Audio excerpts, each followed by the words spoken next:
Hello and welcome to Sixth Path. Today I'm gonna continue the story What If Deku Joined My Harem Academia Part 3. If you enjoy this video, please give it a big thumbs up, and to watch more videos like this, subscribe to my channel and turn that bell notification on so you never miss an upload. Now wasting no more time, let's begin. Izuku looks up in amazement at a brand new school building.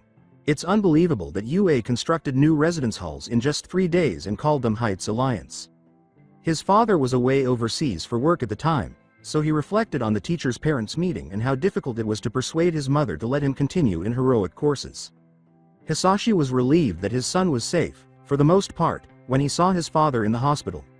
The doctor informed Izuku that if he directed all of his energy into his arms, he would lose some of his ability to use them. Izuku looked down at the bandages covering his arm. Izuku glanced back up at his dorm's entrance until he heard cries coming from behind him. Deku, Izuku, Izu-pu, Midori. The boy yells out, Midoriya, as he turns around and sees that most of his classmates are running toward him. At least the girls are careful not to touch his wounds. Among their barrage of inquiries, "Are you okay? Did they do anything to you?" were frequent queries. Itsuka hurriedly moved between the group and the greenette boy, saying, "Girls, give him some space." "I'm okay," Izuku exclaimed, doing his best to allay the fears of his classmates. Pushing her glasses up, Kashiko asked, "So they don't do anything to you at all?" He recalls Himiko kissing him. Yes. Most girls take note of his tone and gaze at the writhing boy for a long time. The orange-haired girl hissed softly, "What did they do?" After a lengthy silence, Izuku said, one of the VV villains, a girl. SS suddenly K kiss me and SS say she L love me. BB but nothing else happened. Seriously? Kyoka asked incredulously. Setsuna raised a fist in the air and yelled, "That villain, how dare she stole your first kiss?"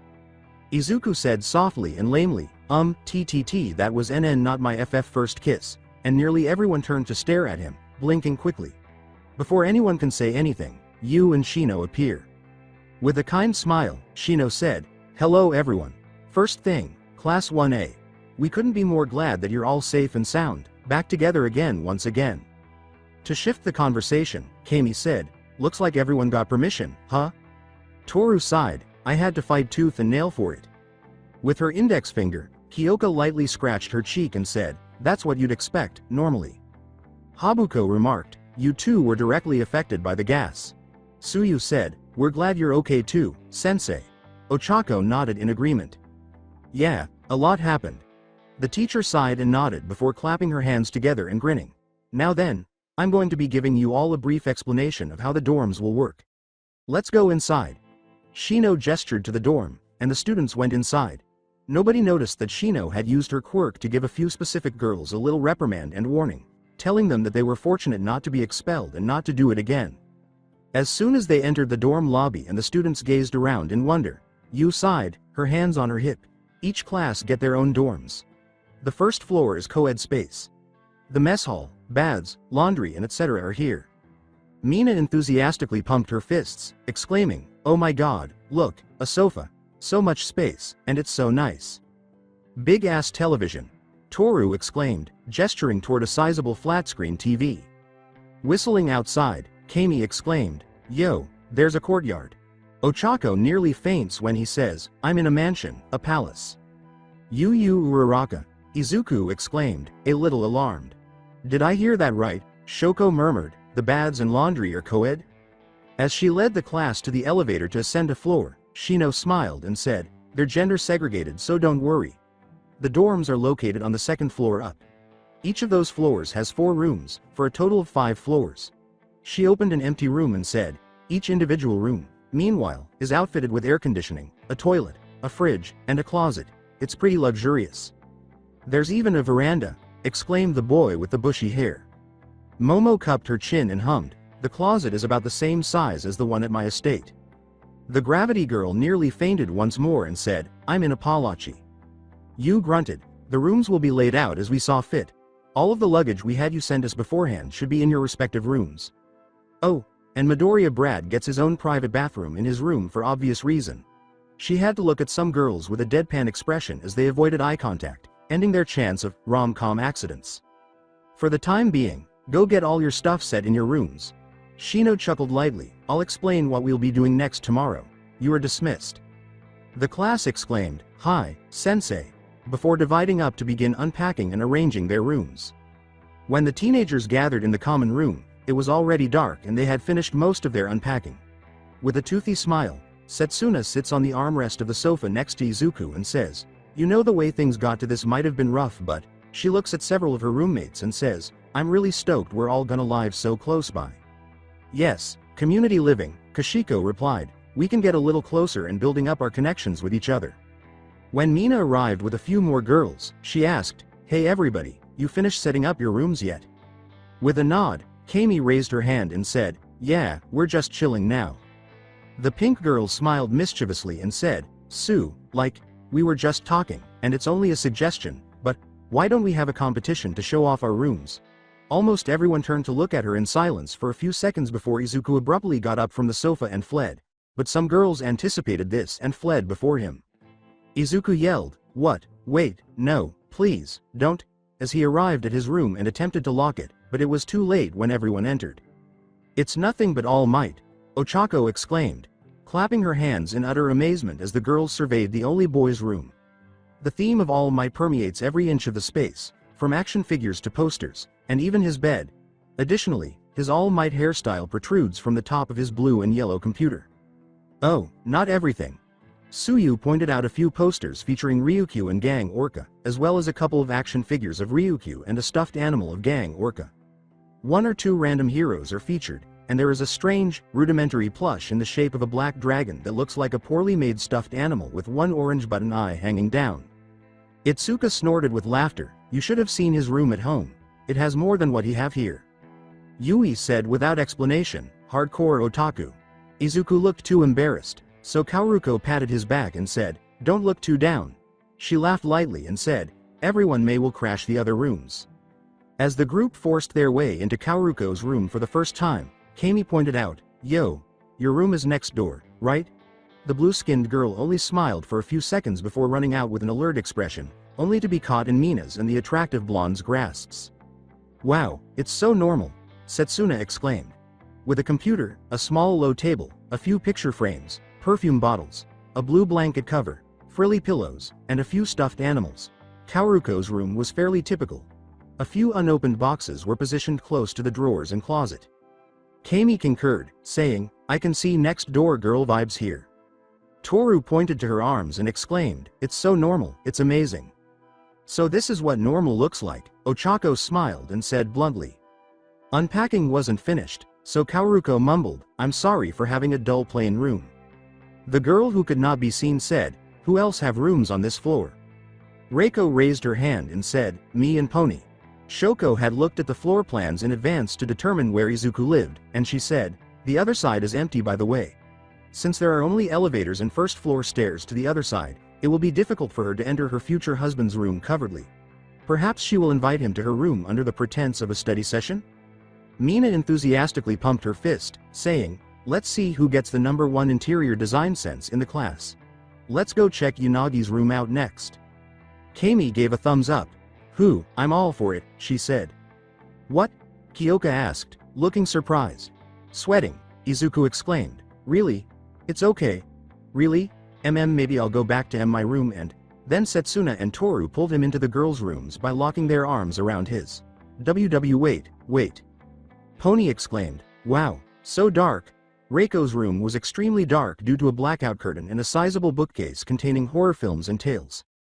A laptop with some eerie accessories, including a fake skull and monster figures, is on her desk.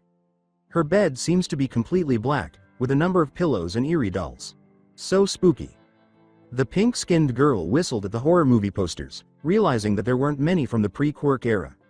"Wow, you have so many film posters." The fact that a bodybuilding magazine was hidden beneath Reiko's laptop was hardly noticed by any of the girls, but nobody commented. When the group enters Pony's bedroom, they are astounded by how vibrant and colorful it is. "So bright!" exclaimed Ochako. Numerous anime posters, a row of glittering horseshoes hanging on the wall above the window, a neon pink curtain, a brown rustic rug, multiple shelves containing cases of anime series and films, English-language manga, figures, drawers, an American flag, and a neon-colored bed are all present. some claim to be able to see bright lights. What you think? Pony asked, indicating her room while lightly rocking on her feet and grinning proudly. Kami gave her a thumbs up and said, "Totes awesome." Toru pointed out an anime and said, "Wow, I haven't watched this one in a long time. Girl, we should have anime night someday." Kashiko asked herself, "I wonder if she gets any BL." As she led the group to the elevator, the Gravity Girl said cheerfully, "Let's go upstairs." The illustrator then led them straight to her room on the 3rd floor. "Welcome to my room," the illustrator said, pointing to her seemingly unremarkable space, which is filled with numerous magazines on a low table, numerous random feminine items on shelves, and a few posters of boy bands. Kyoka blinked and said, "Kinda normal, huh?" This was surprising because she had seen Kami dress up as a Gyaru and assumed her room would be Gyaru-ish. Kami hummed and shrugged her shoulders, saying, "Well, I'm planning to touch it up here and there later." They looked around before going on to Tsuka's room, which is the next one. "Whoa, dojo." Several gregarious girls exclaimed in surprise when they saw the Orangette's room, which mostly resembled a dojo due to the floor and various martial arts equipment, such as wooden weapon racks on the wall and a wooden dummy post in the corner. Her bed has a wooden frame with bottom drawers and a blanket cover with a plaid pattern, and her desk has multiple picture frames. "How do you do that?" Kaoruko is unable to stop staring at the space. I put in a request beforehand." Itsuka touched her cheek shyly and said, "I don't expect them to do that." A few interested girls glance at the picture frames before Setsuna selects one. "Ah." Setsuna chuckled. "Little Midori and Itsuka. You two look so damn adorable." Nearly all of the girls gathered to gaze at the aforementioned frame, which depicts young Itsuka and Izuku standing side by side in front of a park. The young girl was holding hands and grinning brightly, while the young boy leaned closer to her with a shy expression, seemingly using her as a shield. "When was that taken?" "Our parents decided to have a picnic together, and my mom wants to take a picture of us this day," the Orangette hummed thoughtfully. "Around 8, I believe." "So cute." Before turning to the Orangette, Toru and her friends laughed at the young boy. "Hey, do you get any more of childhood photos?" she asked. Itsuka responded, "No, it's the only one I bought from home." This is a slight deception because she has a few more childhood photos of herself with Izuku, but she won't share them. They went to Yui's room, which is right next door, and the pink-skinned girl gasped aloud as they walked in. "Shall we move on?" they asked. Mina exclaimed, "There's nothing at all in your room." The room was nearly empty, with only a bed, a small desk and chair, and a single drawer. "And what's up with these boxes?" she asks after noticing 5 tiny boxes that could fit in one's palm. "I have received an upgrade to my quirk, which allow me to change the size of any objects, so I shrink my clothes and items in these boxes." Yui replied bluntly, "Very useful for packing and unpacking."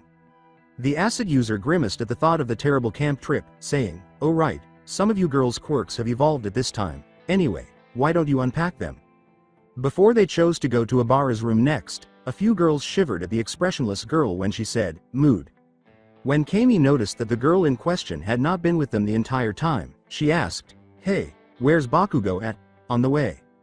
Izuku finds it strange because the explosive girl was very quiet today and he remembers her being quiet on the day her family came to visit him at the hospital, leaving immediately after taking one look at him.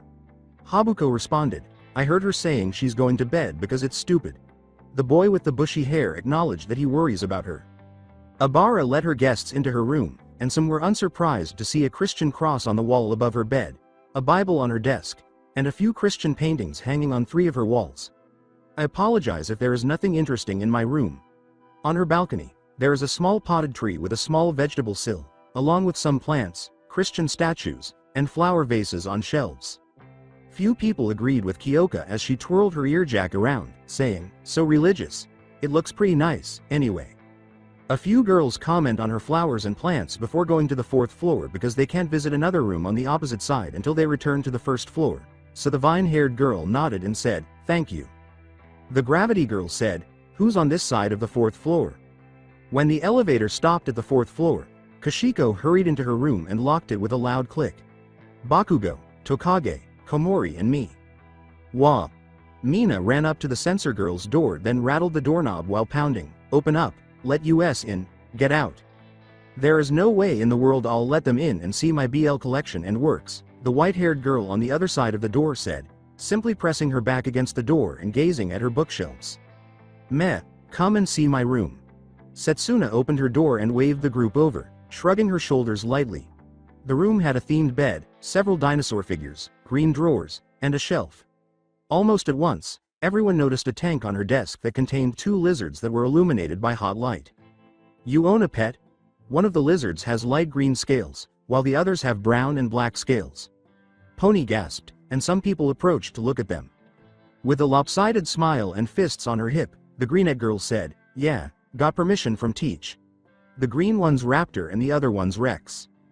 Before they left the room to go to Kanoko's room, Mina nodded wisely and said, "To be honest, you do look like a girl that would have reptiles for pet." They weren't shocked to see a room with a strong mushroom theme, complete with posters and a planting box of mushrooms. "You sure love mushrooms, huh?" After looking around, they proceed to the top floor, where they first visit Habuko's room. "Hi, I do." Kanoko nodded, blushing heavily because it was the first time she had a boy in her room, and he was her crush. "I find mushrooms to be very fascinating since my quirk come in." The rocker figure is for Habuko because some mutant-type quirk users request a certain thing for their daily lives, and the snake girl might be cold-blooded. Kyoka muttered, "Huh, another normal room." When he saw a typical desk next to a shelf, a few pillows, and stuffed animals on a pink blanket cover, the only notable feature was a large hot lamp in the corner. Habuko rolled her eyes lightly, not bothered by the fact that her room is plain, and said, "I'm sorry that my room does not have some theme like some guys." The group became very curious about the next room because it's Shoko's room, and they wonder what they will see inside. Shoko hardly conceals her yawn, saying, "Please get it over with. I want to go to bed." A room in the Japanese style. When Mina and nearly everyone else saw the authentic Japanese style room, their eyes widened and their jaws fell. This room is built completely differently.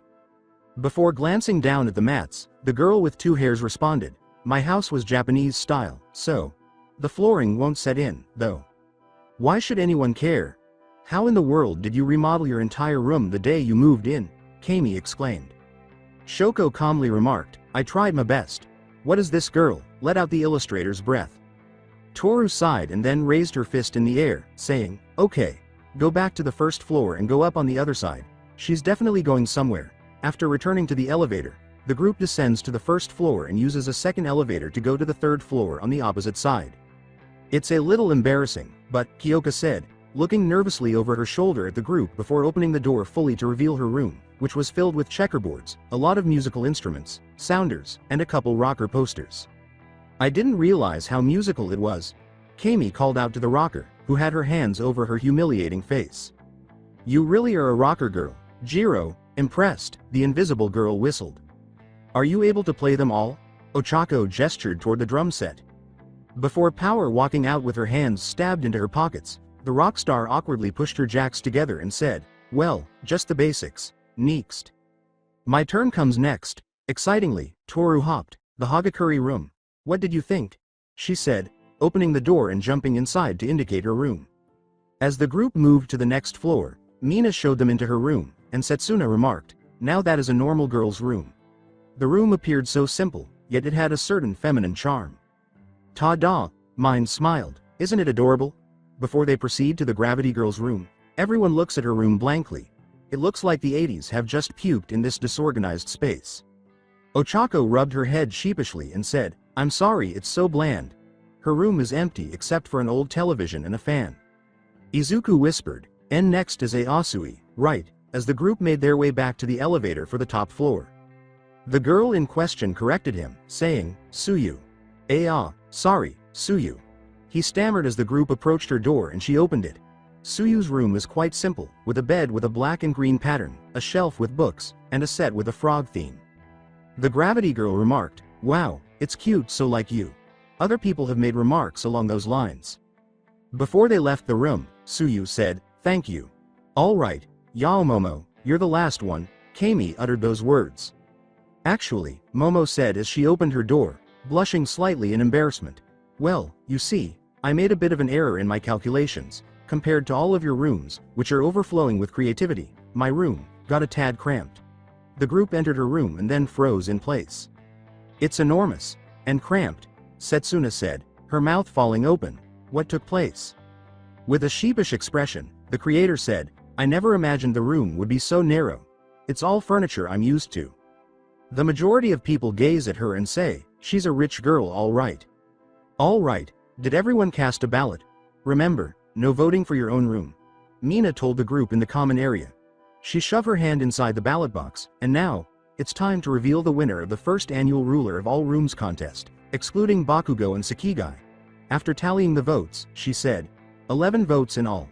The only winner is Midoriya Izuku's room, which defeated everyone else's by a significant margin. What? Izuku's eyes popped out in pure shock. Why? Because your room is very interesting with all might stuff. Ochako chuckled, no one have an otaku room like yours. Kami remarked, it's cute and unique in a way. Setsuna smirked and made the poor boy blush, saying, that in your room is the first boy room most of us have been in. Is it finished? Can I go to sleep now? Shoko asked. Abara nodded, and the teenagers began to turn in while having a brief conversation with one another. Yes, you may. After putting on his pajamas, Izuku glanced at Kota's letter and smiled. Shino had given him the letter the day after he was admitted to the hospital and gave him a long embrace before she left. He tucked the letter in the top drawer of his desk before he heard a knock and got up to answer the door, only to see Itsuka carrying a sleeping bag. Itsuka? Hey, may I enter, Izuku? He nodded to let her in, and she grinned at him. Why have you come over? Izuku inquired curiously about the sleeping bag she was holding. Well, I figure it's been a while since we have our sleepover and I found out that a steaming website is having superhero movie marathon, so, Itsuka cracked a grin. Really? The standard one? The greenette asked, hastily turning on his computer. The usual. She chuckled, so, is it acceptable if I spend tonight at your house? Yes. As Batman's Under the Hood movie began to play on the steaming website, he nodded joyfully and sat down beside his best friend. Itsuka slowly leans on his side and says, by the way, I'm surprised you don't bring your comic books. Izuku replied, they're in my closet and under my bed. Oh, with a small laugh, she said, get X-Men or Wonder Woman? He replied, yeah, they're in closet. The Orangeette went to his closet, located the box of his comic books, took a couple of Wonder Woman books and one completed volume of X-Men, and then returned to his side. Izuku noticed that she was leaning on him and had been hanging around him more than usual lately, but he assumed that was because of what had happened back at this camp, so he decided to leave it alone for the time being.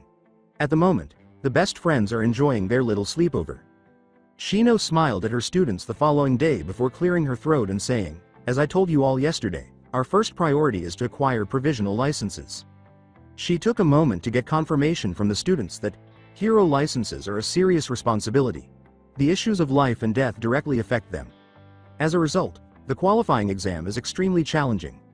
Just the provisional license exam has an average annual passing rate of only roughly 50%. Therefore, beginning today, each of you, as all of the teachers gathered, the door slide revealed Midnight, Cementos, and Ectoplasm. We'll be coming up with at least 2 new super moves. It's both heroic and school-like now. Together, a few students cheered. Indeed, amazing moves. In other words, killer techniques that are guaranteed to win the day, Ectoplasm said.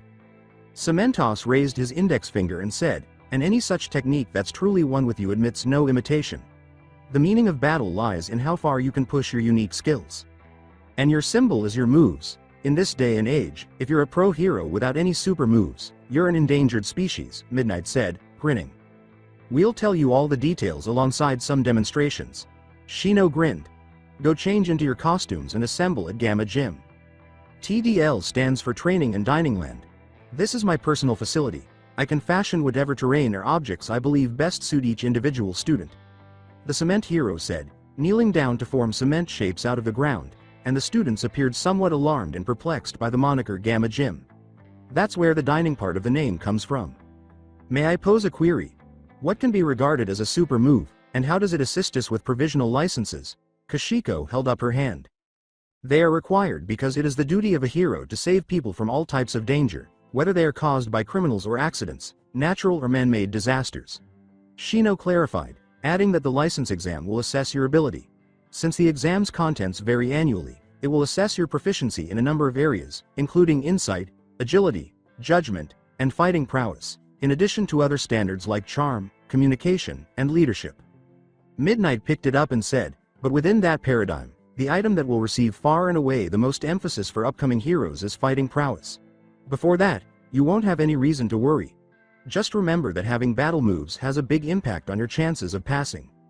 As Cementos completed the constructed platforms, he stated, "You'll be in possession of a high-level fighting prowess if you can resist getting caught up in the sway of the situation and maintain stability on the field."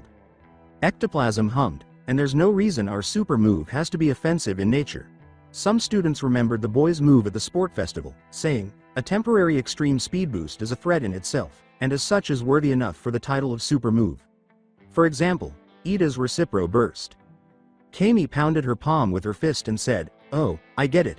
So we just need to think of a sweet move that make us go, gotta use for edge, fam." Remember how Kamui of the Woods made his dramatic entrance the other day? Yes. The R-rated heroine nodded. An excellent illustration of a super move is Lacquer Prison. It's also easy to understand why. In the 10 days of summer break that we have left before the start of the next semester, the Telef heroine stated, "The quirk extension training that was cut short during camp this summer was supposed to be a step in the process of creating your own super move. So you're in for some 2-in-1 trying, as you'll be whipping up new super moves and extending your quirks at the same time." Ectoplasm created numerous clones. Additionally, you'll be considering how to best enhance your costume to complement your new super moves and quirk extension training. Plus Ultra will be on your lips as you break through these barriers. Are you prepared now? Are you ready? We're excited, Setsuna smiled. Izuku frowned as he looked at his hand. The class began to practice or talk about their newest and most unusual abilities, and he just stared at them until Ectoplasm kicked him with his peg leg. "What are you observing?" The robot snarled, "Go back to work." As he scratched his head, the teenager turned to face him and said, About my super move. Well, it's like I've got bombs in my arms. To be honest, I have no idea what super move I could possibly think of, so I can't go overboard with them." Ectoplasm hummed the words, "It's certainly true that, in a way, your quirk is the furthest from any semblance of stability. But your style isn't set in stone yet, so if you can, use today to extend your quirk some more." The Greenette heard an explosion in the distance and turned to see some of his classmates boasting to each other about their power-ups, discussing, or how close they are to finishing their super moves. He could see that some of them had ideas as they worked harder, and he looked at his fist anxiously. The boy jumped when he saw his idol in his real form and exclaimed, "Hey! All Might, ah!" Izuku said. Toshinori clenched his fist and said, "Some advice, you're still trying to imitate me, kid." "What? What do you mean?" he asked, looking perplexed. "Hello, my girl Jiro." At the same time, Shino noticed a Teaching for Total Dummies book protruding from Toshinori's back pocket with a tiny drop of perspiration. The retired hero waved quickly to the girl in question before giving her some advice while Izuku watched in some confusion. "For the time being, I need to do something about the threat of my arms getting paralyzed. So, if I could get some arm supporters to help me move more safely, I have to build up my body in order to raise my limit on how much of one for all's power I can use, and then I can think about perfecting a super move." Izuku walked down the hallway, stopped at a steel door, and looked up at the overhead post that read, "Development Studio." His face hardened with resolve. "I can't let myself be left behind. No, I've got to be aiming for the top." Kaoruko rubbed her chin and said, "I see. So you're focusing on floating more?" she asked. "Yeah," Ochako responded, "if I give myself more mobility, then I can also make more of the fighting techniques I learned during our workplace experience. How about you?"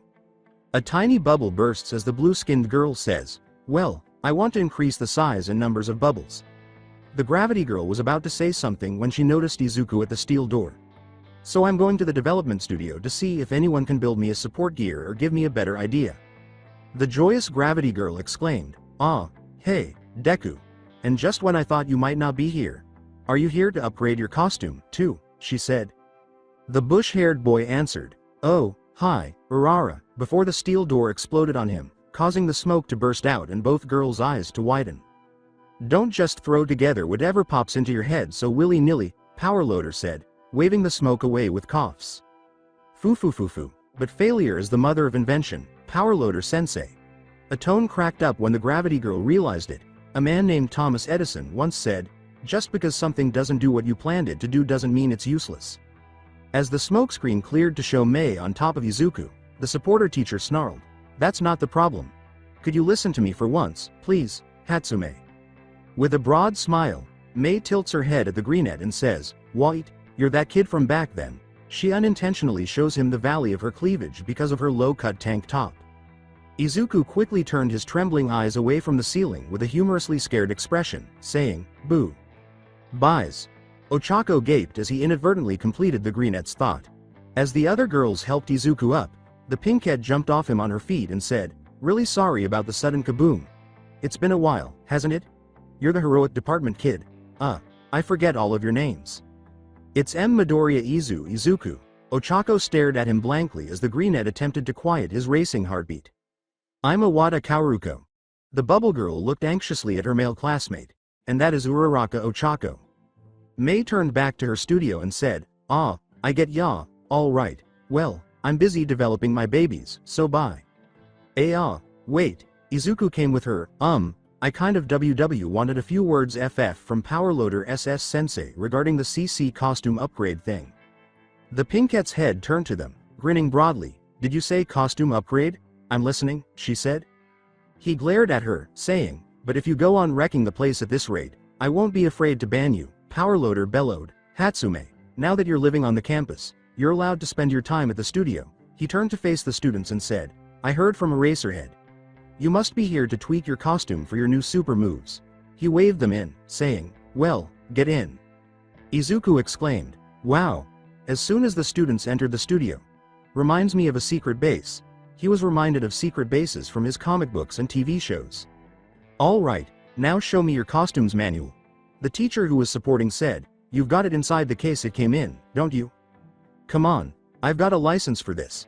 I'll take a look and tinker with what I can.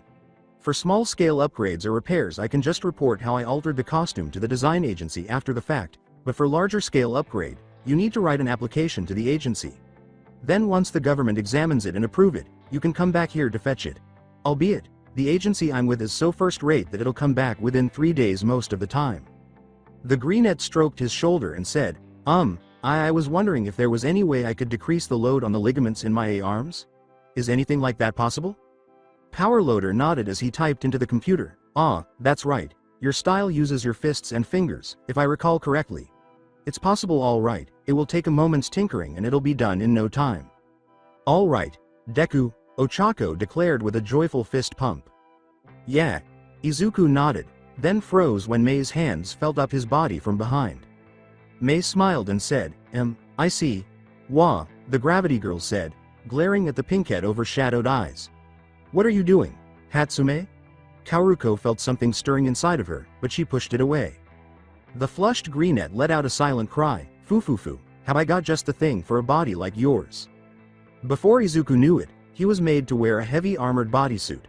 "Fufufu, I'm feeling his body," Mei said proudly, as if she hadn't done anything strange. "Oh, yes. You're more built than you look, aren't you? The baby I was saving up my sleeve? It's my power suit. This child of mine's a high-tech wonder that senses the contraction of your muscles to support your movement. She's my 49th darling. Fufufu." When Izuku realized that the suit was twisting his torso further, he turned it around and said, I'd be okay with just the AA arm supporters, though. Oh wow, it's moving on its own. Wait, it won't stop. Wait. Ow. Ow. My HIPPPPSSSS. The pinkette smiled and clicked the remote to stop the suit, saying, "My bad. Looks like I messed up when I was programming the range of motion." After the gravity girl helped him, the greenette sagged on the ground and said, All I asked for SS some arm supporters, but I nearly got my torso twisted back there." Mei hummed, maybe it could be used as a capture item. Then she heard Kaoruko ask Powerloader for some supporting gear before she zoomed over to her, saying, "Is that so? Then you need." She made the blue-skinned girl wear heavy arm supports that looked like Ida's engine leg. "This baby. She's an electric booster item designed to suppress the heat it would generate to the maximum degree. And she's my 36th little baby, isn't she just adorable?" Kaoruko exclaimed, "But I don't need a booster, Hatsume, I need." When Mei said, "Booster activate," they turned on. The bubble girl exclaimed, "Hey," before the arm booster propelled her to the ceiling, where she gazed at the floor as though she had given up. Her classmates yelled, "Iwata," before she was able to descend. Why should you give me that?" Kaoruko was saying to herself, "and on my arms? I don't need boosters to go faster, I'll rather use my legs to run." The pinkette smiled proudly and said, yes, I know, it's just that I was thinking. Couldn't you just try running with your hands to cool down your legs?" "What are you talking about?" The bubble girl lost her temper at that moment, and Izuku began to reflect deeply while he could hardly hear Power Loader discussing Mei and her pie of failed gadgets. As they turned to face him, Izuku exclaimed, "I've got it, I need to ask Iida something." He hurried away. "Boy," Deku's beaming all of a sudden. Kaoruko nodded and Ochako tilted her head, both of them wondering what Izuku made up. "Tsuyu, Habuko, you're making dinner?" Kami asked as she peered into the kitchen. The majority of her roommates were lounging in the common area, either watching television or working on their assignments. After the first training day, a few of them were a little worn out. As Habuko checked the oven's streaks, Tsuyu stirred the pot and said, "Yes, we are making curry and steaks. Tell everyone it'll be ready in 10 minutes. The illustrator gave them the thumbs up before telling the others and throwing herself across the sofa with her head on the side to watch the show. "Got it. What did I miss?" Toru threw some chips into her mouth and said, "The evil twin just showed up and revealed she was the one that slept with Mahadi." Kyoka complained, "Why are you girls watching soap opera?" She felt as though she was losing brain cells from only half listening to this pointless program. "Why do they use cliches all the time?" Kami explained, "Because it's brain-numbing and fun." Mina chewed her snacks and got a few nods from the illustrator and Invisible Girl. Kyoka rolled her eyes at them and then turned her attention to her homework. "Because there's bunch of hotties. Even though their summer homework is awful, at least it can be finished in a few days." They waited until dinner time, when practically everyone sat down in the common area. Katsuki, for some reason, was the only one who did not attend. Kanoko inquired, "So how was everyone's first nights away from home?" After swallowing her meal, Habuko said, "Honestly, it feels strange. I was really confused for a few minutes when I woke up in my room." Some girls relate Itsuka's story. "Same here." She blushed in shame, saying, "When the school ended, I almost left the campus ground to go to the station until I realized we live here now when I almost reached the front gate." "Yeah, but at least we have each other." Ochako grinned, saying that living with her friends now feels great and that she has saved a lot of money. Yay for living in a dorm without paying rent. Pony said, "Right," in agreement with the Gravity Girl, and they discussed their expectations for the remainder of their first year and living in dorms. With a toothy smile, Setsuna snapped her fingers and said, "We should make something special for any day." The rocker arched an eyebrow and asked, "Like what?" The Greenette Girl remarked, "Like game night." The Gravity Girl exclaimed, "Oh, I like that. Movie night. Book club." Momo clapped her hands together, her eyes brightening at the thought. Toru waved her arms around and said, "Sleepover party in this room." Almost everyone got excited as they discussed nighttime activities. "How about it?" Setsuna raised her hand as soon as nearly everyone had finished their dinner. "We can start game night tonight and play Mafia. Raise your hand if you're all for it." Izuku, who will be playing a game with friends for the first time outside of his best friend and family, meekly raised his hand up with nearly everyone else. "Great," she said, taking a blank piece of paper and writing down the roles. "Since there are a lot of us, I'm putting 2 Mafia down. We'll have a doctor and detective. The rest, civilians." She looked around before tearing the paper to pieces and placing them in a ballot box that was left over from the previous night. "Who want to be the mod?" she asked. Kashiko, one of the few people who don't raise their hands early, said, "I will, I know the rules." She clears her throat as everyone has their heads down and their eyes closed after explaining the rules to those who are unfamiliar with the game and having them draw their roles. "Doctor, wake up." Izuku looks up slowly and nervously before pointing out someone unsurely and then closing his eyes. "Mafia, wake up." Reiko and Mina raise their heads to point someone out before lowering them with their eyes closed. The detective turns out to be Kyoka. "Everyone, wake up. Kami is dead." Everyone opens their eyes. Since they had nothing to go on, the voting was skipped this round. Bah. The aforementioned girl pouted and scooted back a little, and everyone began to discuss while observing the reactions of others. After a few hours of play, the Mafia wins, and Mina is the only person caught. "I told you all he was innocent." Ochako swung her right arm up and down with a playful moan when they discovered who the doctor and detective were. The teenagers laughed and asked, "Can we play another game of Mafia?" "Damn, only if we don't vote Deku out in 5th round. One more then bedtime."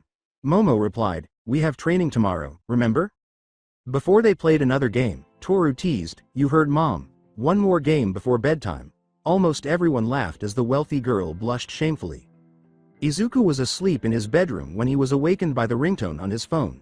When he picked it up, he discovered that he had been added to a chat group. Class 1A is the group's name, and it appears that Mina created it. He simply texted hello before a new text message appeared out of the dozen that were sent. Setsuna. We all decided that you could start referring to us by our first names going forward, Midori.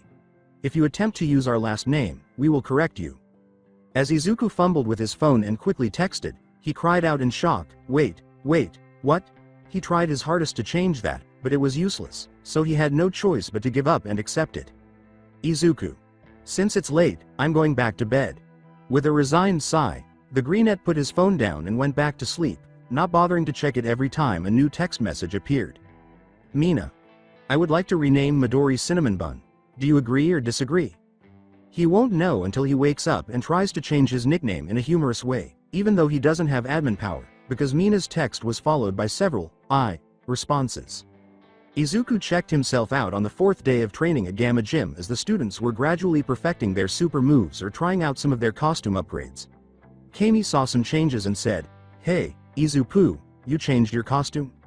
Every time he looks at her, he can't help but think of their kiss in the forest, and he wants to ask her about it, but he never finds the right moment. Why yeah. Izuku confirmed with a flush, their AA arm supporters. They'll help reduce the SS strain on them.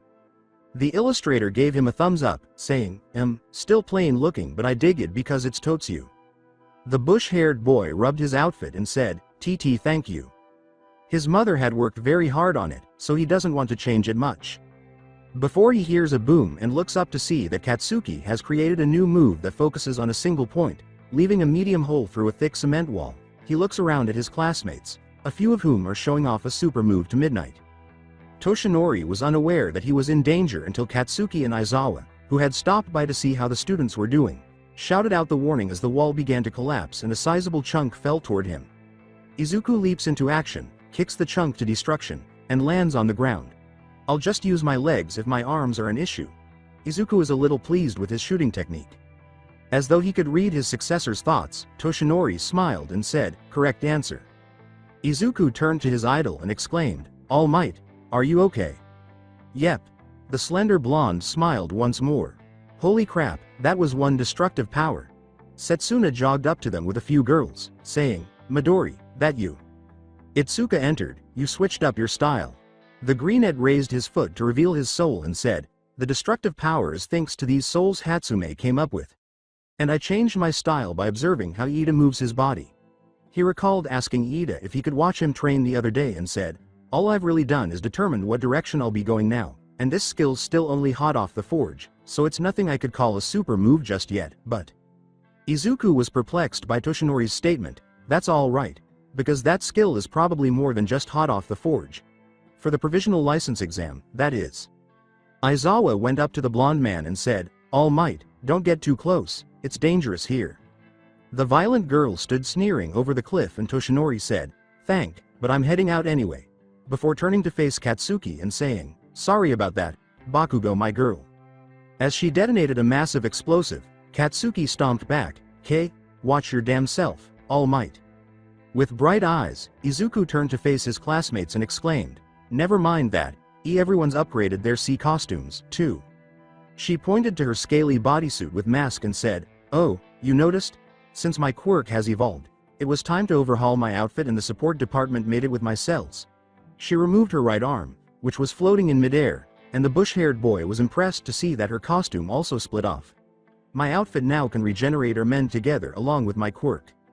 Itsuka looked at her classmates and said, yeah, and you're not the only one that overhauled the costumes. Some of them had changed significantly, while others had only minor changes.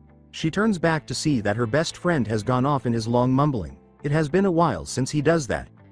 The rest have been making little improvements to their costumes, so we can't let our guards down. She laughs as Izuku examines the others' upgrades, gears, and what he recently discovered from the splitter. The orangeette was about to respond when the greenette girl pointed to the muttering boy and laughed, asking, how long do you think it lasts for? When Vlad King arrived with his homeroom class, everyone turned to watch him say, time's up, Class A. Today we arranged for Class B to use TDL this afternoon. Class B, exclaimed Izuku. The blood hero frowned and said, so make haste out of here, Mandalay. Let us finish up a little before we go. Shino checked the time and said, "We have a few minutes left." As soon as Nato saw the Class A, he exclaimed, "Hey, did you hear? They say half the people who take the test for provisional fail. So why don't you all fail for us, Class A?"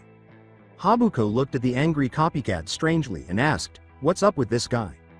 Tsuyu answered, "Just ignore him." "Hello, Midoriya." Fumikage broke the silence. The Greenette boy said, "Ah, hey, TT Tokiyami," before pointing out the bird-headed student's classmates, SS Shoji, K. Kirishima. The toothy grin of Eijiro waved, "Hey, Midoriya, dig the new look." "Midoriya, how are you?" Mezzo replied, "Congratulate on your discharge. Sorry for not visiting you at hospital." Izuku answered, "It's okay, I'm DD doing fine. TT thank you." Before he noticed anything, the Greenette boy scratched his head shyly and the bird-headed boy crossed his arms with closed eyes, saying, "No, we should thank you for helping us back then." Class B caught the OFA wielder's eye. I notice SS some new FF faces. Some decide to transfer out to general education. Mezzo responded, "Therefore, new guys." Eijiro put another hand on his hip and rubbed his neck, saying, "Not that I can blame them. We had a crazy year and were attacked twice by the villain alliance." Izuku nods, "Oh." Then he notices something. WWY is Mineta TT tied up. The pervert was struggling with tape and glue, muffling something behind tape with bloody tears in his eyes. He lost his shit when he found out that you're living with the girls in dorm and, the boy with 6 arms said, "Well, there are things that I can't repeat to you." The redhead sighed and scratched his head once more.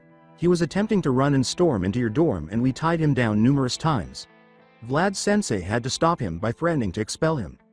Izuku stammered, I see, while a few girls gave the pervert a lethal glare. Shino called out, grabbing everyone's attention, "That's why we applied to have the 2 classes take the exam at separate arenas." The hero qualification exam occurs with the same challenges at 3 locations twice every year, in June and September. Vlad responded, "To prevent students from the same school from crushing their own, the standard practice has been to make students from every school take the test at different times and places." Nato sneered, "Such a shame we can't crush you directly," after letting out a single breath. Sweat dropping, Setsuna said, "There he goes." Denki added, "Maybe his mental disorder has a name." The Greenette girl deadpanned at him, saying, "Yeah, something called inferiority complex." Izuku said thoughtfully, "We're skipping over the normal courses for normal course for obtaining licenses." Before it was time for them to switch places, the students gave Aizawa's words careful thought. Yes, only a minority of schools have their freshmen get provisionals. In other words, it'll be a gathering of kids who have had more time to train and whose quirks you know nothing about. We can't know what will be on the exam, but there's no doubt it will be rough. Mina rolled her head back in exhaustion as the girls unwinded in their dorm's kitchen and common area. Wii, every day with this. Shoko, Itsuka, and Katsuki are the only girls who were absent. Izuku was training outside. They weren't kidding when they said they'd compress all the training. Kyoka held out her embrace. With her hair down, Momo went through the laundry and said, "And we haven't even a week remaining." Toru inquired, "How's your super move coming, Yao Momo?" "While there are things I'd like to try, my body still can't keep up with those ideas, so I need to extend my quirk, even if only a little." The creator was humming. The invisible girl turned to face the girl and asked, "How about you, Tsuyu?" "I'm putting the finishing touches on a move that'll be more frog-like." Tsuyu responded, "You'll be surprised, too, Toru." Toru turned to face the aforementioned girls and asked, "Pony, Kanoko?" Pony gave her the thumbs up, saying, "Train hard with horns, almost ready." She was dressed in black shorts and a loose blue tank top. Kanoko drank her milk carton and said, "Like Yaomomo, there are some moves I want to do, but I need to work on my quirk more before I can do these." The invisible girl turned to face the girl in question and asked, "And you, Ochako?" but received no response. Tsuyu tapped the gravity girl's shoulder and said, "Ochako?" The girl yelled and spat milk. "You must be tired." With a slight blush, Ochako shook her head and said, No, I can't afford to be tired. I've got more in me. That's what I want to say, but I don't know. Lately I've been feeling disconcerted." Mina's broad smile made the gravity girl freeze with perspiration. "It's a love." The gravity girl waved her arms wildly, saying, "WWA, love. That's not it, I swear." The girls blushed at her remark, and the gravity girl floated up in embarrassment. It is. The pink-skinned girl laughed. I bet it's Midori since he's so cute and perfect boyfriend material. Confess and your crime gets lighter. I'm telling you, that's not it, Ochako replied. I swear I don't know anything about that. Momo picked up her laundry basket and coughed with a flush, saying, let's retire. We need to get up early tomorrow morning. I want to hear more, damn it. I'll lock everyone in with Midori and make up love stories. No way, Mina said as she stood up with a childlike stomp. Before shaking the idea of locking in a room with Izuku from her mind, Kyoka blushed and muttered, please don't. Kami, who was sipping her milk behind them, said abruptly, I kissed him. The girls jumped up at her sudden appearance and whipped their heads to her, their mouths open and their eyes wide. When? Nearly every girl exclaimed, experiencing a twinge of envy. The illustrator replied, and if you want to know, he actually tastes like cinnamon. Back in the forest at this camp.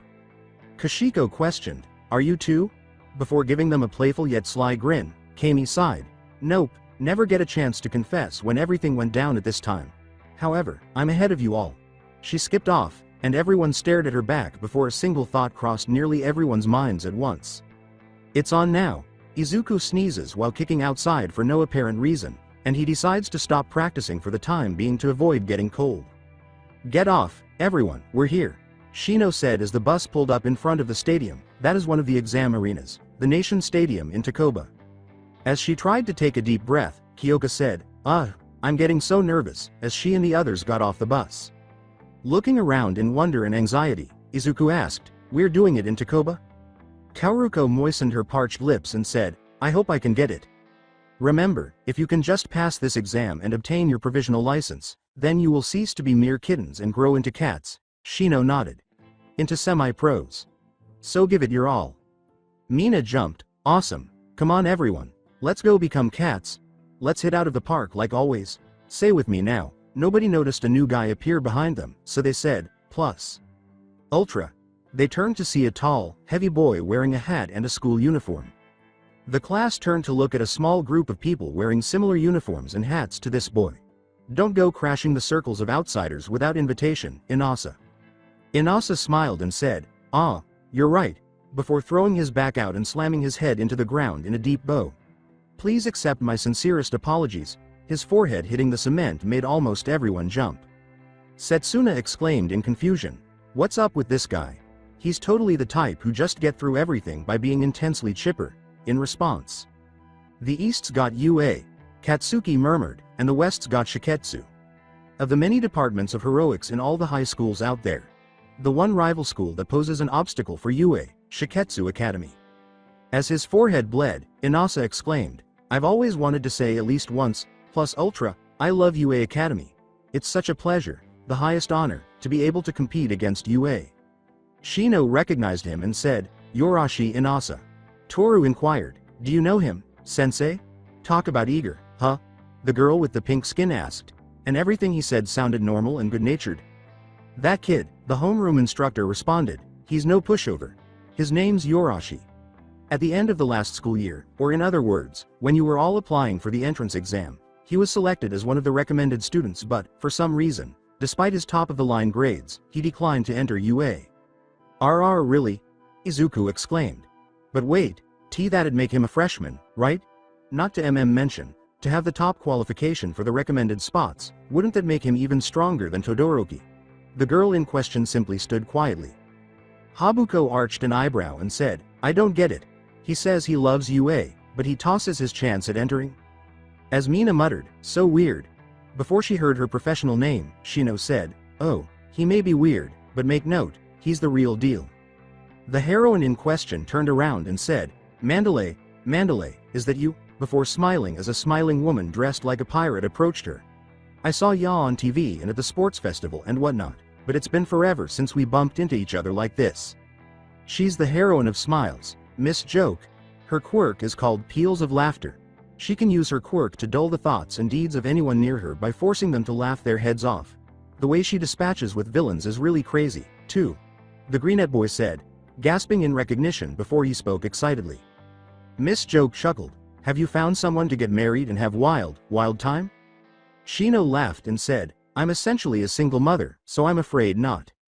Suyu put a finger on the woman's chin and said, "You're being really friendly." Miss Joke replied, "We kept helping each other out. Our offices used to be close." As the laughing heroine nodded, the left heroine hummed, "True, that was like few years ago, right?" Miss Joke laughed and looked over her shoulder to her students, saying, "Come on, kids, come here. It's UA. It's always a blast teasin' ya, Mandalay." In the flesh, smiled a teenage boy with black, spiky hair. Whoa. A teenage girl with a long bang and a short, spiky pigtail slapped the boy's shoulder and exclaimed, "I've seen all of them on TV." A teenage boy with long black hair and a small, blank face asked, "Provisionals for freshmen? Well, if that isn't some high-pace education. Though I guess a lot's happened, so, makes sense. Goes to show you, they do things differently." Ketsubutsu Academy's Class 2-2. Miss Joke smiled. "Meet the sophomores I'm in charge of. The name is Shindo." The spiky-haired boy shook Izuku's hands and then the hands of each student. "UA has had a lot of problems this year, huh? But you're all still trying to be heroes, despite everything. That's amazing." He turned to Katsuki and said, "And then there's you, Bakugo. The kid at the center of the sport festival. You must have an especially strong heart." He extended his hand to the explosive user and said, "Today, if you'll have me, it'd be my honor to be allowed to hone my skills with partners of your caliber." Katsuki slapped the hand away and said, "Your words don't match your eyes. Don't patronize me." Before turning to face Izuku, the girl with the spikes said, "Hey, Todoroki, you were so cool during the sports festival. Gimme your autograph." The girl stepped back uncomfortably because her personal space had been invaded. "You too, cutie. Gimme digits. I'm Nakagame Tatami." As though protecting him from Tatami, Shoko gathered the squeaking boy into a tight embrace and said, "He's not interested. All of you should come inside," Shino yelled at her students. Kyoka glanced around and said, "I'm reminded every time we brush with people outside of UA." Setsuna concurred, saying, "Yeah, just how friggin' famous we are, as UA kids."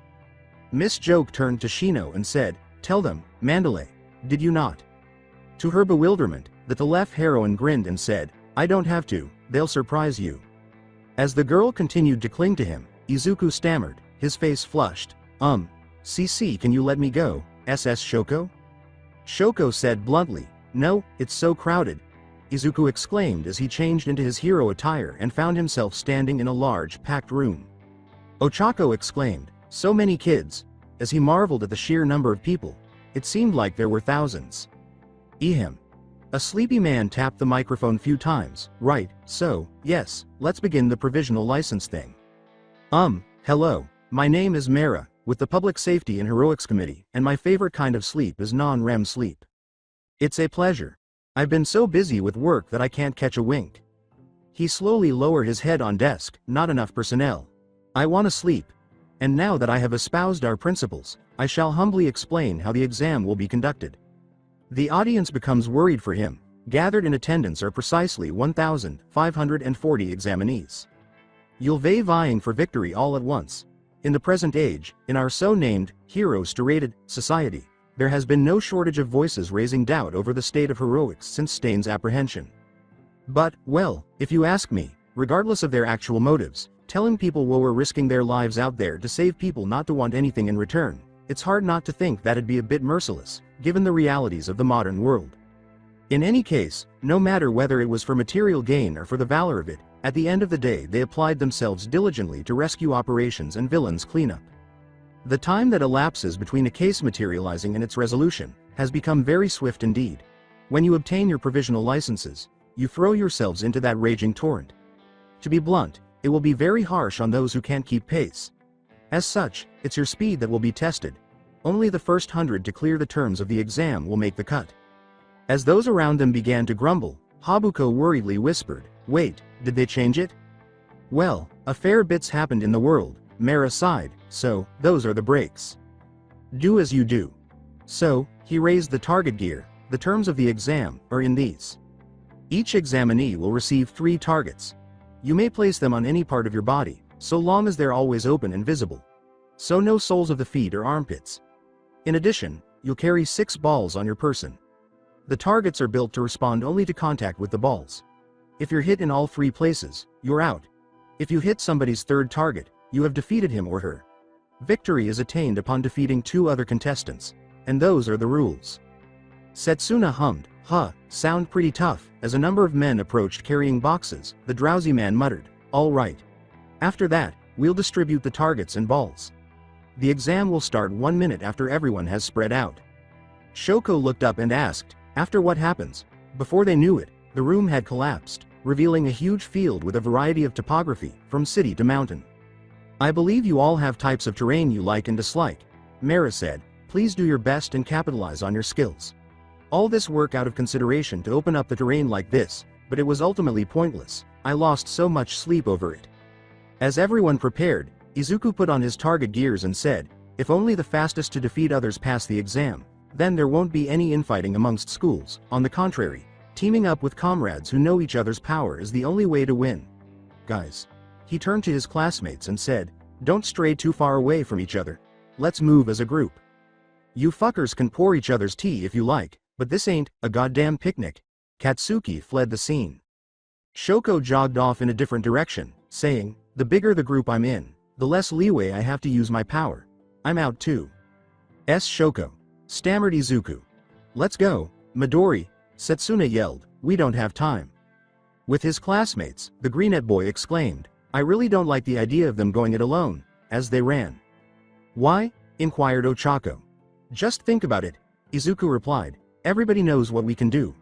All of the other schools will naturally be following the same path to victory I hit upon before, so I think this'll turn into a school-on-school battle. And just which school do you think they'll be aiming their sights at?" As the exam began and all the schools rushed toward the Class 1A, Kami went pale. "Crap, UA hunting?" she exclaimed. "Super strength that wrecks even the user." Shindo smiled slyly. "You know what they say, a lot of balls were thrown in the direction of the group. You have to hammer that sucker when there's a nail sticking up." As the rest of the class defected the balls, Izuku kicked them away without any problems, much to his silent astonishment. "Let's stay together and act as a team," the Greenette boy shouted out as the class huddled up and he noticed an armored boy did something to the balls, then tossed them over to the long-haired boy from early. He threw the balls into the ground as tunnels build up. The balls went underground. Izuku cautioned his supporters. "Come on back, everybody, I'll do it," Kyoka said, inserting her jacks into her amp gloves. Heartbeat fuzz. She slammed her hands on the ground, causing the ground in front of her to split apart as the sound wave knocked many people off their feet and caused the balls to fly toward Kashiko on the ground. Max adhesion, maximum acidity. Mina used an acid wall to protect her, saying, "Acid veil." Kashiko mentioned, "Thanks, Mina." "No problem." The acid user smiled. "I put up a wall and make everything muddy as a defensive tactic." Reiko commended her balls to fly toward Tatami, who barely avoided them, saying, "An opening has shown itself." Mara's voice said over the loudspeaker, "Ehem, it's still a deadlock stalemate across the board. 0 people have cleared. Alright. I should state I'll be announcing a broadcasting post as we receive all the details. No one has been cleared. Get out of the way, gentlemen. Their defense is too strong," Shindo said, bending to place his hands on the ground. "I'll shatter it. Maximum strength." The earth rumbled. Shockwave underground. Everyone must disperse to avoid rising earths as everything explodes upward. "Deku!" Ochako yelled. "The 120 examinees have now been released," Mara exclaimed when she saw the results from another place. "One person removed them, passing the test as a result. That's quite an eye-opener, so you can consider me awake now. And it looks like the pitch will only get more frantic. That kid has some quirk." Izuku arose with a wince and looked around, wondering where his classmates were while watching his opponents. It seems really hard to use where there would be buildings around. He tried to figure something out, but someone appeared out of nowhere with a flip, tagging one of his target gear out. "I got you." "Not the smartest thing," he said, looking up to see Tatami gazing into space. Izuku recognizes her from early and says, "What a cool guy." Little did he know that he would be in for the biggest surprise in a few minutes. Has anyone ever told you that grinning when you're this neck deep is weird? The gray-haired girl hurriedly climbed up the upright stab of earth to get a better view of the field while Reiko and Ochako searched for Izuku. She finds him right away, and when she sees Tatami attacking Izuku in her birthday suit, she loses her mind. The stuttering Greenette backsteps around her, and Reiko throws some rocks in their direction, making the naked girl jump back away from Izuku. "Izuku, what is that?" Reiko asked, holding out her hand to them while gazing blankly at the boy in question. Why are you allowing this naked girl to throw herself at you? Izuku exclaimed gratefully, niece, Reiko, and I mean that in every way. She yelled, Uraraka, and the girl in question leapt over her and slapped Tatami, but Tatami ducked the blow with a backflip. She has incredible reflexes. Ochako was so angry that she gritted her teeth. And it was just getting good. Tatami takes another hit while seated, honestly, such as pity, honestly, though, I wanted to chat with you some more. But that's impossible now, so sad. Uraraka Ochako. A lot of faith has been placed in you. Before the naked girl quickly ran away, the gravity girl furrowed her brows and asked, Wah? Halt there, perv, Reiko exclaimed before T.S. King and clicking her tongue. Izuku told her, no, there's no need to chase her. Did she just tisk? He exhaled deeply. I guess it must have to do with her quirk, but she's shed her targets along with her clothes. Sure, we run the risk she'll come after us again, but, considering the time we have left, plus everything else, and making a point of going after her becomes a tough proposition. He stopped and looked at the gravity girl, putting that aside, you two are the real you, right? Yeah? Ochako gave a perplexed nod. The girl who looked like a ghost answered, yes, I'm real. After Mera informed them of the number of passing examinees, the bush-haired boy said, I see, thank you. I think we could handle the group that's near us in some way, he said. As the girls move out, Reiko asks, how? And they listen to his plan. The strategy was straightforward. Using Reiko's telekinesis to bind opponents or control balls, Ochako's quirk to render themselves weightless, and quickly eliminating their opponents as quickly as possible. And another 3 have made it. Mera said, that makes 82, with 18 spots remaining. Oh, everyone made it, Ochako exclaimed as she entered the anteroom with Izuku and Reiko and saw her class. Izuku saw Katsuki stomp inside at the same moment, but she didn't see him. Katsuki scowled and said, so you made it, Deku, you fuck. Izuku exclaimed, Kei-Kachan, why yeah. It seemed as though she hadn't spoken to him since the Kamino incident, and when she did, it was less antagonistic. The explosive girl walked away, saying, TCH. She was so angry that she nearly got killed by a fucking meatball guy until a shitty extra got lucky and disabled his quirk. At least she gets rid of all these jerks and vents her anger. The Greenette was about to reprimand her when Momo joyfully spoke up upon seeing the group. Momo exclaimed cheerfully, I'm so happy that everyone is hale and healthy, I was so worried. The girl with the gravity bounced, yeah, too awesome. Setsuna gave her a high five and said, we ourselves just got here. Shoko, she got here faster. The key to release the targets is over there, plus they told us to put the ball bags on the returns shelf with them. Suyu let them know. Shoko calmly remarked, so there's everyone here then. The announcer said 82 have passed, the writer responded, that means they need to be within the next 18 to pass, that must take a while. After using the restroom, Itsuka went up to the boy and said, I'm glad you made it. I was worried about you when we got split up. Itsuka, I know you were going to make it too. Izuku laughed. How did you do against the others? Their quirks. The Orangette laughed and opened her mouth to say, I'll tell you about it later. Mera then made another announcement. 0 left. Cheered Mera.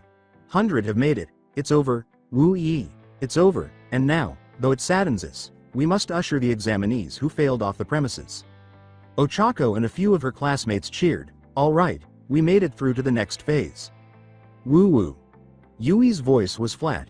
As the enormous monitor turned on to display the terrain layout, Mera cleared his throat to calm himself and said, ahem, all right, everyone, please watch. Izuku stated, it's the field. The gravity girl questioned, wonder what's gonna, just before a series of explosives detonated, causing the terrain to collapse into rubble and shocking everyone. The next exam is the last, the announcer continued, you will all act as bystanders and conduct rescue operations at a disaster site. Rescue operations. The bush-haired boy is reminded of the Kamino incident and All Might's video. As bystanders, mumbled Kami. Yeah, you know, as people who just happened to be there, Toru responded, we did it as a lesson once, remember? The term can also simply refer to the general public, of course, but, Momo typed. You will not be acting as ordinary citizens, but as people who have already secured a provisional license.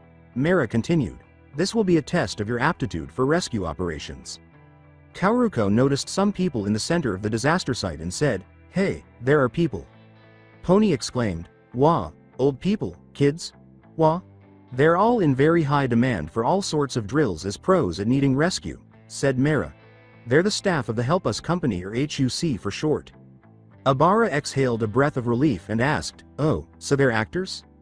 The folks of HUC are on standby all over the field disguised as casualties. The announcer continued, and it's your mission to extricate them. Now, this time you and your rescue efforts will be graded via points. If, at the end of the exercise, you have exceeded the watermark score, you will have cleared the exam. The test starts in 10 minutes, so go use the facilities now if you need to. Izuku whispered to himself, I wonder if they're modeling this after Kamino. Probably. Yui's voice nearly made him jump, and he turned to see her standing beside him. The greenette stared at him blankly and stammered, when did you get TT there? Let's give it our best shot. Setsuna noticed the girl's strange gaze on their lone male classmate and asked, Reiko, what's up with the look? You see this girl over there, one with spiky pigtails? Reiko said without emotion, I happened to witness something. She informed the greenette girl about the incident that occurred early and their classmates were listening in. The pink-skinned girl cried, Did it really happen? Mina and Toru hurried to the startled boy. Izuku yelled, what did? Mina pointed to Tatami and said, Her. They saw that she was observing them before the spiky pigtailed girl gave him a cheerful wave. Oh, she did. Damn, I know you're sexy as fuck, but that's too overboard to do that. Toru was crying. He stammered, wait, what? Did he just hear her? With a gleam of jealousy, Abara said coolly, Izuku, I hope this minx does not tempt you into corrupting your purity.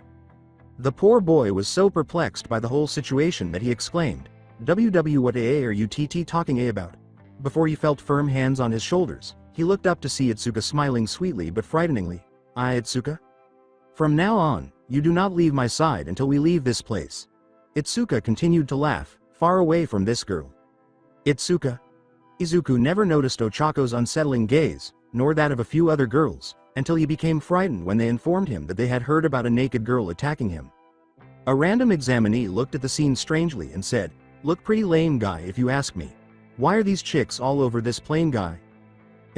I don't mind throwing myself on him. An unidentified female examinee replied, I mean, have you seen him in this cheerleader uniform from Sport Festival? I'd grate this abs with cheese. One girl said, More like myself on him. The first examinee looked at his classmates strangely, asking, What the fuck is wrong with you two? Does this guy have a peculiarity that makes women want him? After the hairy student spoke to Katsuki about their positive relationship, Shoko went up to Inasa and said, Hey, you with the hat. Did I do something? She asked. Ho, Inasa turned to her and sarcastically said, I'm really sorry to say this, oh daughter of Endeavor, but I don't like either of you. Certain things about you have changed since then, yes, but those eyes, they're the same as Endeavor's. He then turned to leave her. Dads. The girl with two hairs scowled, eyes? Shoko? Izuku walked anxiously up to her. Tatami whistled at him and turned to leave, saying, See ya. He swallowed, right? Don't answer her. The poor boy was once more surrounded by girls. Momo yelled, That's enough. Save it until after this test. Just as someone was about to speak, the alarm drew everyone's attention. A terrorist attack by villains has unfolded, said Mera. The scope of the damage encompasses the entirety of X City, and the collapsed building have injured a great many. Suyu declared, This is it, it's staring now. As the room collapsed, the announcer declared, The damage to the roads is severe, causing considerable delays to the first responders. Kyoka exclaimed, What, a building swinging open again? Mera exclaimed, Save as many lives as you can, even if it's just one. Start. Each examinee immediately took off. The heroes on the scene must lead the rescue efforts until they make it there. As the examinees begin to collaborate, Izuku carries the child actor to the first aid station after a few blunders and a few errors. He was taken aback by the large number of people there. Already so many? He asked himself in a whisper. The greenette turned to a female examinee and said, Hey, you, let me see the boy. Yes, ma'am, Izuku replied. His head is injured and he's lost a lot of blood, but it's not that deep a wound. He responds very clearly.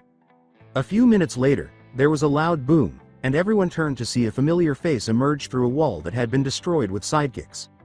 Okay, the girl said, taking the boy actor before turning to someone else. Carry him over to the space on the right. The boy turned around to run back into the field to help more victims. Uncle Orca. The OFA user gasped in shock as his godfather struck a maniacal pose in the distance. Villains have appeared out of the woodworks to give chase, Mara said as she and her teammates attacked. All would be heroes on the scene. Kindly suppress the villains while at the same time continuing relief efforts. Izuku was going to do something when he heard a loud noise coming from the wall across from him, so he turned around to see. With flames shooting from his mouth, Hisashi roared evilly, "We're here to wreck things up." He was surrounded by dozens of gruff-looking adults who appeared to be pre-Quirk Yuzuka, and he was dressed in a black outfit that was almost identical to Gang Orca. "Dad."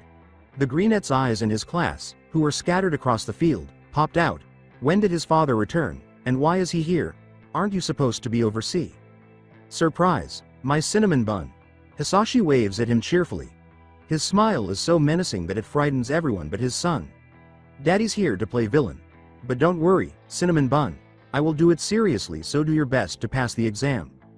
"Yes, little boss." The Draco's male sidekick grinned and thrust his fist up, looking eerily menacing due to his numerous facial scars and kimono. "Do your best." The female sidekick yelled, "We are rooting for you, little boss." Cammy. This woman looks like an underworld assassin because she has so many guns. All of the spooky sidekicks applaud the flushed Greenette. BBBBBBB. Izuku slaps his cheeks, saying, "I need to concentrate on the exam right now." He wants to die of embarrassment. Since it appears that the majority of the examinees are preparing to attack the villains, he looks around and decides to run around the field to see if he can assist anyone first. Before he jumped into the ruins, the Greenette adorned his body with a full cowl. Before he left for the first aid station, Kaoruko helped an older actor get up on the back of another examinee. The bubble girl ran off in search of any survivors, nearly running into Izuku, who had just emerged from around the corner. Izuku waved it away and said, "Whoa, sorry, find anyone back there?" "No, it's all clear. I'm about to head this way north, you?" Kaoruko asked. He indicated the general location of the aforementioned hero and was about to move when she stopped him, saying, "Over there, near Uncle Orca, and see if I can back anyone up." The bubble girl, who had just learned that Izuku's father was present with his little company over the loudspeaker, said, "Hey, in case if I run into your father, what should I watch out for? All I know is that he can breathe fire. He can control the temperature of his fire up to over 1,000 degrees, although his hottest flame only lasts few minutes before it puts some strain on his throat." Izuku responded, "He can eat fires and his body is immune to any form of fire up to over 3,000 degrees. He also has a minor pyrokinesis ability, but it only applied to his fire breath. He can adjust its size and shape as long as he breathes it." Kaoruko whispered to herself, "And here I thought your father can't get any scarier." "What?" He blinked, not understanding her words. "Nothing, we should go back to our," the bubble girl said, but before she could finish, a strong earthquake struck, causing the two teenagers to bump into one another. Before they know it, Kaoruko and him unintentionally lock lips, and it continues until the earthquake stops, at which point the red-faced teenagers swiftly separate with waving hands. Sorry. TT that was. It's okay. It's okay. Izuku motioned. His face flushed like Kaoruko's. I understand. They look at one another nervously as their faces heat up, and then he coughs. I should GG getting going. GGG good luck, and moves away. LLL likewise, called Kaoruko back, and she hesitated, fighting the upward twitching corners of her lip before turning to run. However, she froze when she saw Hisashi staring at her blankly, his claws twitching, smoke threateningly fuming from his lipless mouth. Under his gaze, she trembled her eyes and broke out in cold sweats until. Before she saw the Draco hero, Kami jogged up to her and asked, "Bubble, find anyone?" "Oh, Izuku's daddy?" She kissed Izuku on purpose. The unicorn is unsure of the reason behind her betrayal. "Wah!" exclaimed Hisashi. The illustrator exclaimed with pride, "Damn straight I did." However, she soon realized that Izuku's elderly father is extremely frightening and overly protective. "Wait, I don't, it's a joke." The Draco hero whipped his head quickly between them before shouting, "You two did WHAT?" As a huge twirling pillar of fire shot up in the sky. "Boss!" All of his sidekicks suddenly showed up. "Where's the mat?" With eyes like lava, Hisashi yelled, "Kill all girls in here. They must pay the sin for corrupting the purity of my cinnamon bun's lips." After a few moments of staring at him, one of the sidekicks yells, "Wait, no, who kissed our little boss?" The other sidekicks begin to yell in distress. No. Not our angel. WHO is trying to corrupting our little angel? A second thug-like man shook his fist angrily, saying, "Where is this fiend?" Both teenagers took advantage of the opportunity to run away. The raging Draco and his Yakuza-like sidekicks chased down and attacked the examinees for the next 20 minutes, screaming something about cinnamon bun, purity, and angel. Them. The Draco jabbed his index claw at the escaping teenagers. Get them. Izuku arrives at his destination unaware of examinees suffering at the hands of his father's humorous wrath, and his first impression is that Shoko and Inasa are fighting among themselves as they attempt to defeat Gang Orca. When the bush-haired boy noticed that Inasa's winds were directing Shoko's flames toward Shindo, who was unmoved because of his recoil, he acted swiftly and Izuku pulled him aside. Izuku yelled, "What the hell are you doing?" Shoko and Inasa appeared to shake off their current funk as they began cooperating, and the Greenette carried the Quaker to the first aid group at a safe distance. Before warning the first aid team in front of him, he turned back to face the charging sidekicks and yelled, "Shit! They're breached, they're coming. Move!" Shindo slammed his hand down, breaking the ground beneath the sidekicks, yelling, "Shindo!" Izuku gasped, "Didn't you get paralyzed by Orca's supersonic waves?" "Well, I still can't feel my extremities." The Quaker grinned with gritted teeth as shook, "But sound waves are vibrations. My brain gets a shaking practically every day from my own quirk's recoil, so I've developed a bit of resistance. By the way, I was aiming to use that to spring a surprise attack, but then those two freshmen had to go and ruin the plan." The Greenette reflected, man, his character changed. As the Greenette boy ran toward the sidekicks, Shindo yelled, "I stopped him in their tracks, now go immobilize him completely, I'll do my part and get the remaining casualties to safety." As his partners turned to look behind them and saw a fire tornado, a random sidekick yelled, "Yo, behind you." Another sidekick exclaimed, "The Capo, he's been trapped inside a fire spin." Gang Orca's agency is alerted to his vulnerability and tries to extinguish the fire, but is thwarted by Shoko's ice side. The others were going to help their partners, but a random sidekick yelled, "No, wait," before Izuku launched a flying kick at them, causing three of them to raise their capturing gears. One of the sidekick's arms is abruptly wrapped in vines, and he yanks around to fire friendly fire at his fellow sidekicks. Abara. Izuku smiled appreciatively after following the vines to their source, which was the aforementioned girl. As her vines ensnared a few sidekicks, Abara declared, "The innocents are all evacuated. The reinforcement shall come in no time." She was right, and it arrived in a matter of minutes. Backups here. Mina doused other gears with her acid, preventing the sidekicks from using their weapons, while Pony shot her horns to impale their gear. The sidekicks are also kept at bay by a number of examinees, and Suyu abruptly appears in the center of the group, tongue lash out. "When did you get over there?" exclaimed the Greenette boy, Suyu. "I've finally honed my frogginess to the point I can use it in battle." Suyu responded, "It's my new move, camouflage." Habuko called out to her best friend, Suyu, as she used her eyes to paralyze 5 sidekicks. Her peculiarity has progressed to the point where she can paralyze up to 8 people and maintain the paralysis for an additional 5 minutes after breaking eye contact. "What about the search and rescue? Is it already done?" The frog girl said, "For the most part."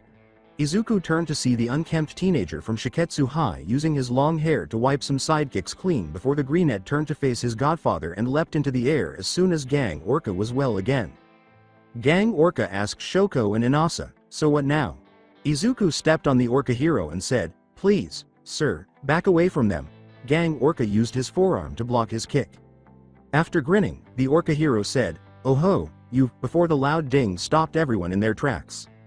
Ahem, EHM, we're now announcing that all of the stationed HUCs have been evacuated out of the danger zone.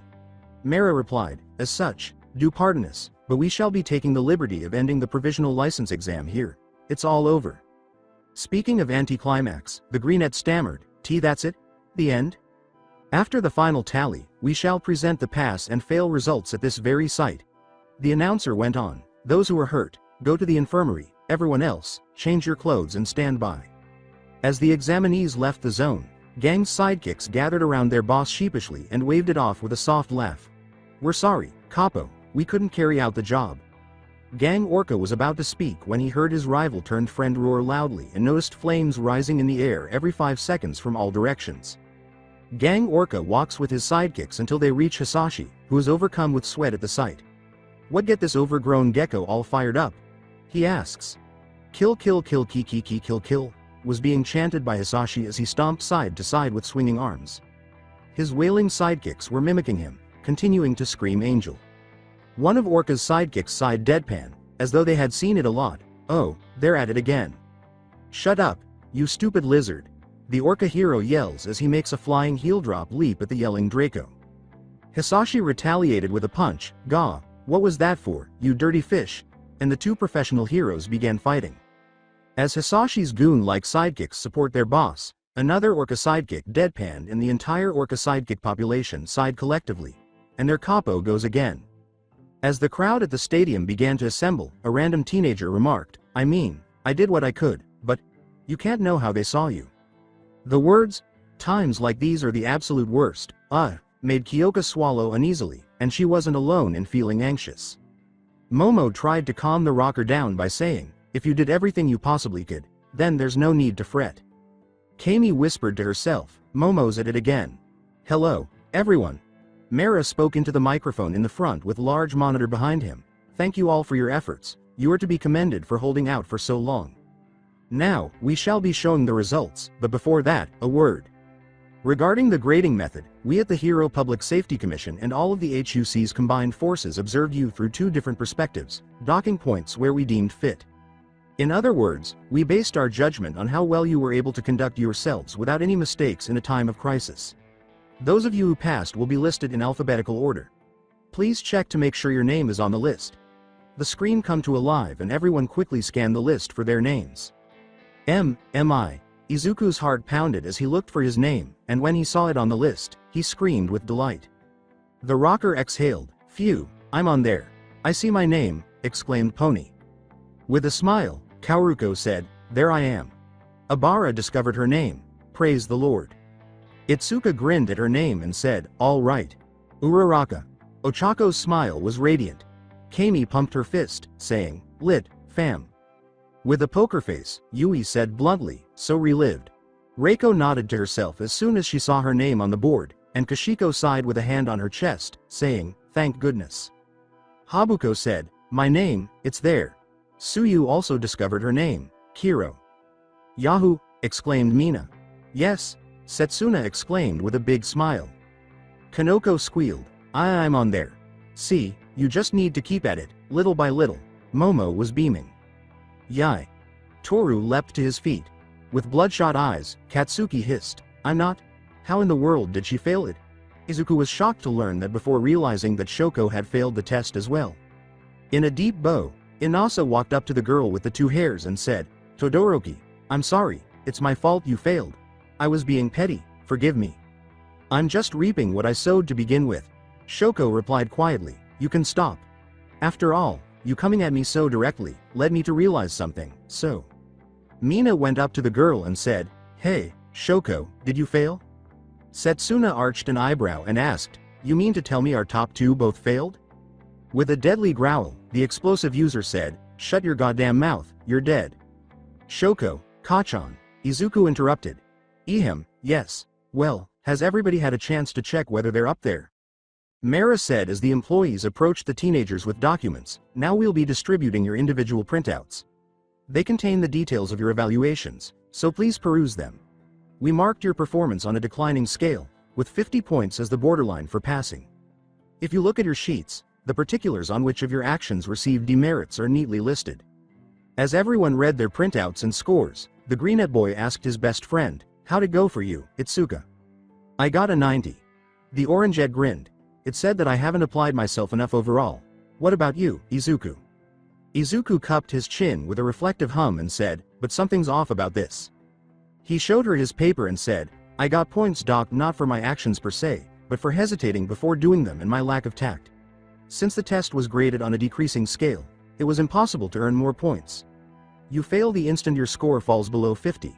They don't want anyone to regain their footing in this system. When they reached 50 points, though, why weren't they removed from the test? Why did they continue until the very end? Maybe they'll explain it, Itsuka added, nodding. You do have a point. The red-faced Greenette squeaked, DDD, did I say it out loud? His friend simply laughed at his response. To all of you who passed, You have just acceded to a position granting you all the rights of a professional hero in case of an emergency. Mara spoke, in other words, rescuing civilians from harm in villain battle zones, and the like. You will be able to act in accordance with your best judgment without a hero's direct command. However, do realize that each and every one of your actions now carries a greater weight of societal responsibility. As you're all well aware, the hero par excellence known as All Might has used up all of his strength. His presence was so massive that it served to curtail the number of crimes. Now, people of bolstered arrogance will no doubt appear, their inhibitions gone by the wayside. As the prior balance is lost, and the world continues to shift in a broad way, it is you boys and girls who will comprise society's core. As heroes, all of you must become the next models after All Might, able to contain crime through your very existence. But remember that for the time being, you've been given a license to act as a hero on a provisional basis. It'd please us if you gave it all a trifling little thought or two, and poured yet more devotion into each of your schools. Yes. Well, now, to those of you who failed the exam. As Mara told the unsuccessful examinees that they would be retaking the exam in April and giving another lengthy speech, Mina muttered to herself, for a guy who wants to sleep so badly, he sure talk a lot. Shoko smiled slightly and said to her classmates, I'll catch up with you guys. When they eventually left the stadium, Ochako noticed Deku crying over his license and asked, Deku, you cryin'? It's just, Izuku blushed profusely. I've been saved and helped by so many people, and caused them so much trouble, so, it's like, how should I put this, I'm really happy, that I've got some proof I've grown a little, you know? Yeah, totally. She smiled at him, and the greenette reached into his pocket and removed his phone. When the teenagers looked up, they saw Hisashi in his business suit charging toward them, frightening some onlookers for years before he reached his son. Did you? He asked. The smiling greenette showed him the license and said, Yes, Dad, I passed. Hisashi lifted his son and threw him into the air a few times before setting him down, saying, Congratulations, my little cinnamon bun. You're one step closer to your dream. I'm so proud of you. Dad, please stop calling me that. Izuku blushed shamefully, but his smile remained bright. He raises his phone to snap a photo of his card and exclaims, Oh, I need to show Mom and All Might now. The Draco father said, You're not going to wait until we get home and show it to your mom? He answered, I live in dorm, remember? Hisashi snapped his claws and said, Right. Your mom told me about that when I got home the other day. It had happened recently, and anyone can forget the change. Shino called out to her students, Time to return to your dorm.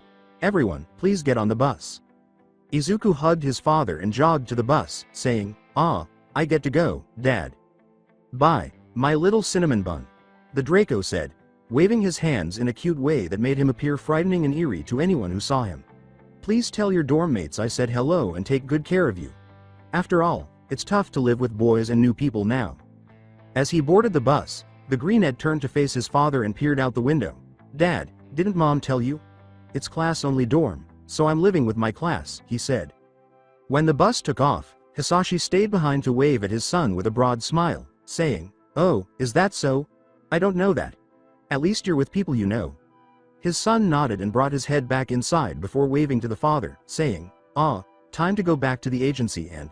The Draco turned to walk, but he stopped when he realized something. His cinnamon bun is the only boy in his class, Class 1A, so he lives with 19 girls. Who will ruin his innocent little bun?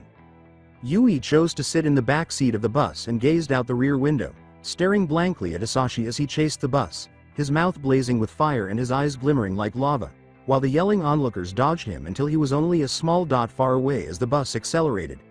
With a slight shrug, the poker-faced girl turned back and said, The majority of teenagers were now in the common room at the dorm, celebrating their accomplishments. There was a moan, It's back to normal lessons tomorrow. Toru waved, Gimme some chocolate. Mina exclaimed, Summer break was way too eventful. Izuku was asked by Kami, Who you texting? Izuku said, My mom. He couldn't tell them that he had All Might's phone numbers. Setsuna said to the bubble girl, Kaoruko, are you okay? You have been acting funny since we got back. Kaoruko tried to suppress her blush, saying, I'm fine. She couldn't look at Izuku because she would remember the unintentional kiss. Everyone looks up as the front door opens loudly and Yu enters, grumbling as she carries boxes and luggage. Kanoko blinking, Lady Mount? Why are you here with all things? Yu complained as she entered the elevator. I'm staying on the second floor. Unbelievable. Stupid worrywarts, stupid debts, stupid dorm. The doors slid shut with a ding, and the teenagers blinked a few times. They force me to be your caretaker because someone complained non-stop to the staff until they place a caretaker in this dorm. The greenette girl rubbed her neck and said, well, that's something new. Almost everyone had a good guess for worrywart, and they wouldn't be shocked if it turned out to be Izuku's father. Anyway, I don't know about you guys, but I'm turning in early. They said we'll have entrance ceremony early in the morning and I don't want to cork out. As everyone was exhausted from their longest day, Mina yawned and said, same here. When the teenagers arrive at school in the early morning, they can hear the Class 1B class president yelling. Tenya sliced his arms and yelled, listen up, everyone, we're going out to the grounds. Stay in line and move quickly. Hanta said, yeah no, you're out of line though. The class president shuddered and said, that's the president's dilemma. Mina yawned drowsily to herself, where does he get all this energy from? It's so early in morning. Toru answered, maybe he's secretly a robot? 2 people. They said 2 of you actually failed the provisional license exam. Nato is seen leaning against the locker shelf on his arm with a mocking grin as the Class 1A students turn to face a familiar voice. I heard everything, Class A. Yeah, and? Setsuna asked, raising an eyebrow. The imitator let out a loud laugh before turning around. Looks like you've fallen behind, Class A. The copycat grinned in front of his class, saying, everyone here passed. Shoko lowered her head and apologized, saying, everyone. With a hug, Kami said, hey, don't listen to this jerk. He's just mad because he must have a tiny D. When some students turned to face Hitoshi, he narrowed his eyes at them in an obnoxious manner and said, hey, you're holding us up back here. Sorry. Tenya slid his arms quickly. Come on, everybody, let's not discuss personal issues here. We're making trouble for other people. The purple-haired boy huffed, don't show me any more of that lame-ass shit. Fumikage changed his shoes and said, Shinso. Kyoka remembered his face and said, he's the guy that fought Izuku at the sports festival.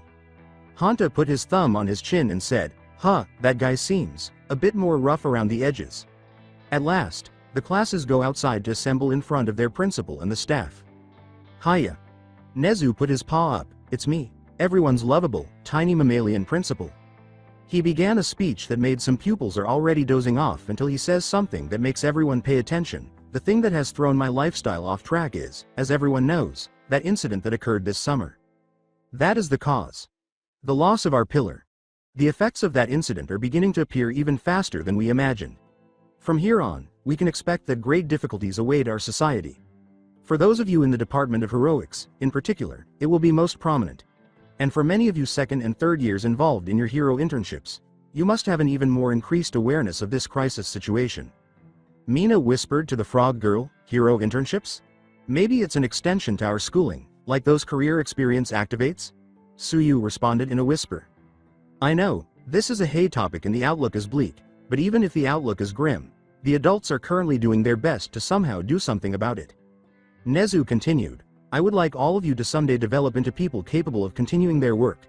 Whether you're the Department of Management, or the Department of General Education, or the Department of Support, or the Department of Heroics, please do not forget that all of you are the successors to our society. He made a brief bow before stepping away and let another instructor speak. Well then, lastly, a few cautionary words, from the lifestyle guidance teacher, Hound Dog Sensei. RRRRR. Hound Dog stepped up to take the microphone before he began to bark loudly. Yesterday RRR. RRRRR. Dorm.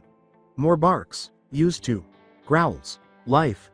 Finally, as the students watched in disbelief, Vlad King took over. Vlad King opened his mouth. He said, last night there was an escapade in one of campus parks. You haven't gotten used to dorm life yet, but please refrain from doing such thing while living in the dorms and not in public. An escapade? Setsuna asked, curiously rubbing her chin. Who would be so daring as to do something that would make Hound Dog angry? Nobody noticed Minoru's shaking, biting lower lip, and bloody tears. All he wanted to do was set up a camera and take pictures of the girls changing, but one of the teachers caught him and destroyed his equipment. Every file was erased. Everyone began to make their way back to their classes after one of the teachers said, okay, starting with the seniors, please return to your classrooms. Starting today, you'll be continuing normal classes. Shino made the announcement to her classmates. There have been an unprecedented number of incidents recently, but it's time to shift back and fulfill your duties as students. Today will be limited to classroom lectures only. However, there will be even tougher training later in the semester.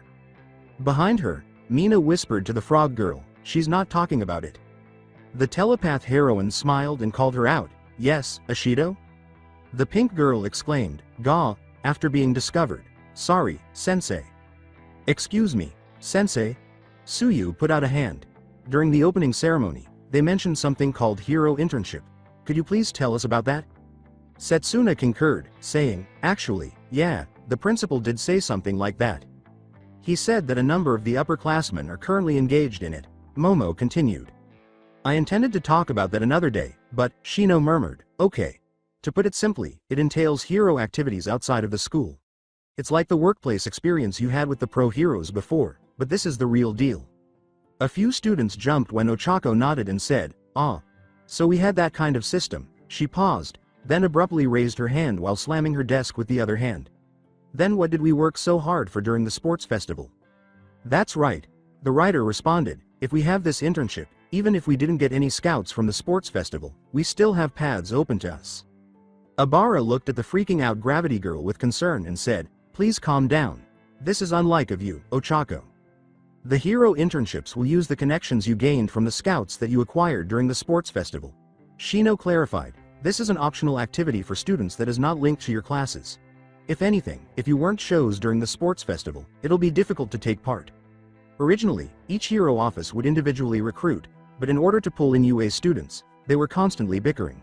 So this method was created. Kanoko whispered, "Oh, so that's how it is. With the acquisition of your provisional licenses, you can now participate in more long-term, professional exercises." The instructor went on, "However, there isn't much precedent for freshmen receiving provisional licenses. Because of that, coupled with the revival of the villains, we are cautiously considering the matter of your participation." She glanced at them. "Well, on a later date I will give you proper testimonials, as well as our plans for the future." She turned her head toward the entrance. "All right, sorry for holding up, Mike." As the beaming telepath heroine departed, present Mike exclaimed, "First period. Time for some English. In other words, my time to shine. I'm sure you were all waiting impatiently for my long-awaited return. Baby, we're going to pack in some intense English action today, so put your hands up, ah yeah." "Not the English." Mina moaned weakly as she sagged over her desk while the class listened to their English teacher's exposition. Late in the afternoon, after giving the internship a lot of thought, Izuku struggles to carry the trash bags from the dorm to the dumpster. When it's his turn to remove the trash, he chooses to carry all the bags at once. Should I put it on hold or concentrate more on shoot style for tomorrow's Hero Foundation lesson? Izuku was wondering when he noticed something out of the corner of his eye and turned to get the biggest shock of his life. A face in the wall. When a hand phased through the wall to indicate the direction, the face said, "Trash that away. It's fine if you throw out food trays and stuff into the burnables." "Ah, right," Izuku muttered foolishly as the face retreated into the wall. He seemed to recognize him from somewhere. The same face appeared beneath the yelling greenette, saying, "You've got to be the lively little freshman, right?" And then burst out laughing. "Caught you off guard, did I? Guess that's my bad, though I did it because it'd give you a spook. WWW wait, you're TT this guy with this girl, HH Hato, right?" The stammering boy realizes, "W who, what are?" As he slowly disappeared into the ground, the face smiled and said, "Well, you'll know all about me soon enough. That aside, it's heartening to see you've got the proper pep. For now, all I can say is the rumors about you had me curious, so I thought I'd come take a look." Izuku looked in confusion and had the odd impression that he had seen this man before, but where? What was that? He asked. The following night, Izuku has UA's approval to celebrate passing his exam with a family dinner at a restaurant off campus. Izuku was shocked to see the Bakugo family when Hisashi led his small family to the back booth and said, "Our table is in the back on right side." Izuku stammered, Why does he get surprised so frequently in such a short period of time?" "You!" Mitsuki exclaimed, holding up her hand with a broad smile, while Masaru waved submissively and grinned slightly, and Katsuki gave off the impression that she didn't want to be here. Her smile strained because she was afraid of Hisashi. "You sure take your sweet time coming here." The Draco laughed, making his son blush embarrassingly, Well, we have to make a little stop because there was a short fight near here and you know how my cinnamon bun gets when a hero is involved. Izuku, dear, go in there and take your seat. Inko gave her son a joyful pat, and the teenager nodded before sliding into the booth seat. However, he squeaked when he realized he was seated in front of Katsuki, who turned away from him abruptly and grunted quietly. In front of Mitsuki, the mother sits beside her son, while in front of Masaru, the Drago father sits beside his wife. The teen greenette appeared somewhat perplexed. The chubby mother grinned and said, "They want to congratulate you on getting your license and it have been a while since we have dinner together." "That and we need to get ahead of Kendo family," Mitsuki said with a smug laugh, which made the boy look perplexed. Ha, Mom. Katsuki shoved the menus at everyone, trying to shift the conversation. "Should we order something first?" Cammy wanted to yell and swear, but she didn't want to irritate the Draco again, so she is keeping her head out of his mouth. And the fact that her parents are aware of it, judging by her mother's arrogant expression, is what irritates her. Hag, fuck you. As the families chose their food and beverages, she mentally cursed her mother. The explosive girl turned to face Izuku after they had given the waitress their orders, and they froze awkwardly for a few seconds before she looked away and rested her head on her propped-up arm. Izuku thought to himself, I guess it's still the same between us. He felt a little sad that one of his closest friends would act in such a way. The explosive girl asked softly and quietly, "How's your arms?" He rubbed his right arm slightly and said, "Thanks to shoot style, they're be better now since I try my best not to use them much." "Good." Katsuki replied, "Do you have any idea how much you worried me every time you pull a shit like that?" "Huh?" Izuku asked, blinking quickly to see if he heard her. "If you want to get better, go look Maruko up." She sighed, "Maybe you learned something useful." As his eyes brightened, he muttered quickly, Oh, that's a good idea. Since her fighting style heavily relies on kicks, if I take some of her moves and incorporate them into shoot style, that will give me more." Behind her hand, Katsuki muttered softly, "And I'm sorry for all shits I put you through." Izuku blinked out of his mumble, did you say something?" Hisashi trembled in overprotective rage, smoke streaming from his clenched fangs, and the explosive girl whipped away from him, only to freeze when she saw her parents and Inko smiling at them. "Nothing, Deku," she said. "Fuck," she detests old Hag's arrogant expression. She quickly turned away, her face flushed, and did her best to ignore Hag's snickering and the bewildered greenette. She avoided eye contact with everyone for the remainder of the meal and then hurried back to the campus as soon as everyone had said goodbye. After 3 days, Shino waits for the bell to ring until her students have taken their seats. We'll be hearing about how it'll be different from your workplace experiences directly from a few who have experienced it themselves.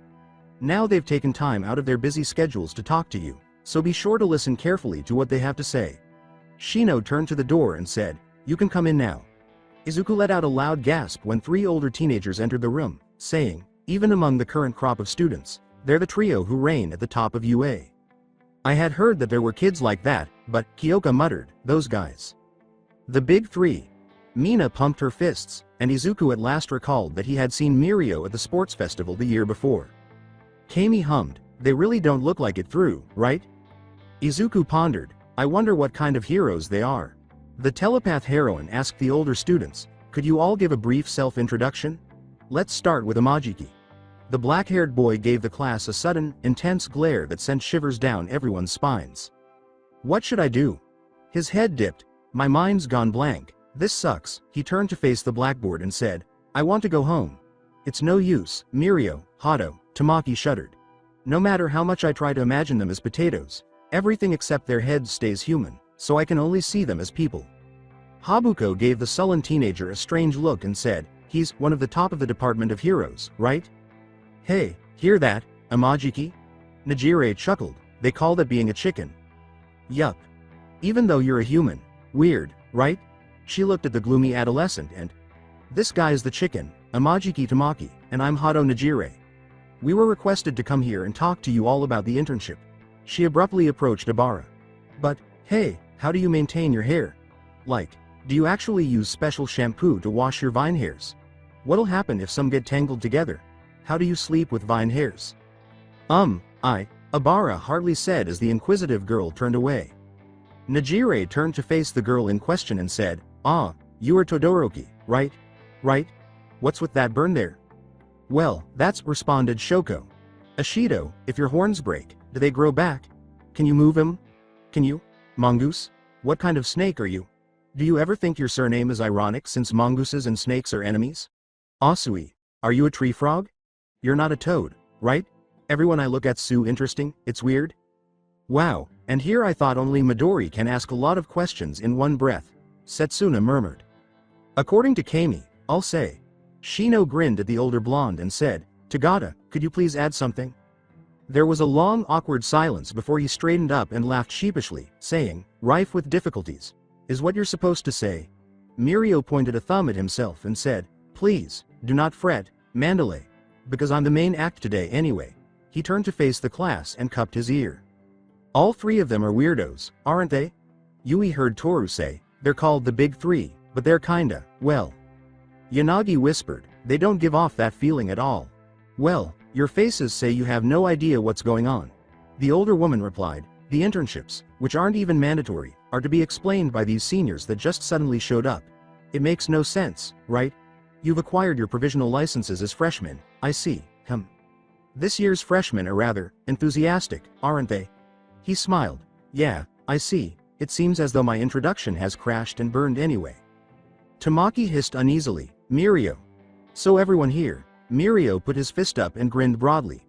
Let's go and fight, you versus me, he said, turning to the homeroom teacher of Class 1A. Having them experience our experiences with their own bodies is pretty rational, right? How's that for ya, Mandalay? The majority of the students cried in confusion. Before turning to her class, Shino hummed, well, that would be a good idea. Everyone, please change into your gym uniform and meet at Gamma Gym. Since most Class 1A students congregate in Gamma Gym, Kami looked at Mirio, who was stretching as part of his warm-up. Seriously? She asked. Seriously serious. Mirio grinned. Mirio, Tamaki looked at the wall. You should stop this now, just giving a textbook. This is what it is, so it'll be very valuable to you, should be fine. He's still doing it, Kanoko said, casting a worried glance at the sullen teenager. The sullen teenager muttered, don't make it so they can't get back on their feet again. His remark drew some curious looks from his fellow students. It's not like each and every one of them has that burning desire to rise up in the world. Listen, did ya know? Najire flicked Mina's horns as they around. A while ago there was this kid that got super discouraged. Then they give up on being a hero, so they caused a bunch of problems. Did ya know that? It was really tough on Tagata. You've gotta think carefully or it'll be super hard on you too, like really tough, you know. Mina shivered and whimpered, please, stop that. Hold on, are you giving us a handicap?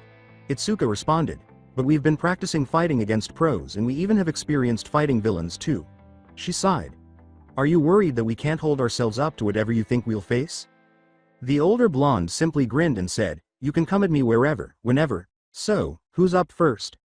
I'd like to go, Izuku exclaimed abruptly. Blinking at her fellow greenette, Setsuna asked, you're really eager to go, huh? Sounds great. You've got quite the enthusiasm, as expected. Mirio grinned and said, the problem child. The bushy-haired boy jumped right in. The Orangette shouted, close range unit, we'll close in on him all at once. As everyone got ready for the fight. Nearly everyone yelled, okay, senpai, let's do this, and then Mirio's clothes suddenly fell off. Like the rest of her classmates, Kyoka yelled, hey, your clothes just come off, as she covered her eyes with blushes. They were thankful that the older blonde's pants did not come off all the way. My apologies, Mirio grinned and gripped his pants, saying, the fine-tuning's a tad difficult, you know? Just as he finished speaking, Izuku's swinging leg struck him in the face and innocuously phased through his head. Phaser has an incredible eccentricity. As he landed on his feet, Izuku became aware of the peculiarity. The older blonde asked, the face? As he glanced over his shoulder at the greenette. Really? He disappeared without a trace after a sudden wave of long-range attacks passed through him. Ochako exclaimed, he's gone, and everyone looked around the field to find their opponent. Suddenly, the phaser behind the rocker said, righto, long-range attackers first. Kyoka screamed in horror. He warped. Mina gasped. It's not just about passing through objects. What kinda overpowered quirk is this? Mirio eliminated the long-range users with well-placed hits in a single blink. As the older blonde yelled, power, Shino yelled, okay, class. That guy, as far as I know, Tagata Mirio is the man closest to being #1 hero. And that's including the pros. Shino said to the students, this is a great opportunity to get it beat into your bodies. Shoko looked at the scene from her teacher's side and exclaimed, he took out more than half of us in the blink of an eye, so he's the man who's closest to number one. Aren't you going to join? The telepath heroine asked, turning from her to Katsuki, who was observing with a sigh. As the explosive girl grunted in some agreement, Shoko responded, I haven't earned my provisional license, so, and the teacher gave her a tiny drop of sweat. With his hands flicking, Mirio grinned and said, nothing left but close quarters kids. I mean, the phasing is strong enough, but he can warp, too. Doesn't that make him like, invisible? The gravity girl exclaimed, her eyes popping out. Oh, stop, the older blonde said, grinning broadly. There must be some kind of trick to it, guys. Izuku began to murmur, and it doesn't matter whether he's warping through his phasing ability, or the other way around, as long as he's making contact with his attacks, if we just focus on countering him, then there should be moments where we can land our own hits on him. If we don't know what he's doing, that just means we operate within what we do know, make a hypothesis, and search for a way to win. He unintentionally impressed his senpais. Setsuna concurred with him, saying, oh ho! You're quite a beast right there. Go ahead, search away. Mirio yelled as he dashed in the direction of the group before collapsing. Pony exclaimed. He sank through. Just before the greenette startled him with a round kick and the older blonde emerged behind Izuku. That's not a reflex shot, the phaser mused to himself. You're telling me that he foresaw my arrival? He rushed forward with his left arm, passing through Izuku's leg and into his face. Mirio sank into the ground and said, but I've got a killer move for you. His finger phased through the greenette's eyes, blinding touch. The yelping boy closed his eyes before the phaser delivered a forceful punch to his stomach. Gotta tell ya, most people think up the same sorta counter-based strategy. So I'ma make this a training session to hunt and destroy the strategists, I said. Yoo-hoo, about to gotta, hey, has he, like, gotten super strong or what? Najire smiled at Tamaki. Yo, hey, about to gotta. As the sound of students screaming and a one-sided beating reached his ears, Tamaki muttered, he's been strong since he was a kid.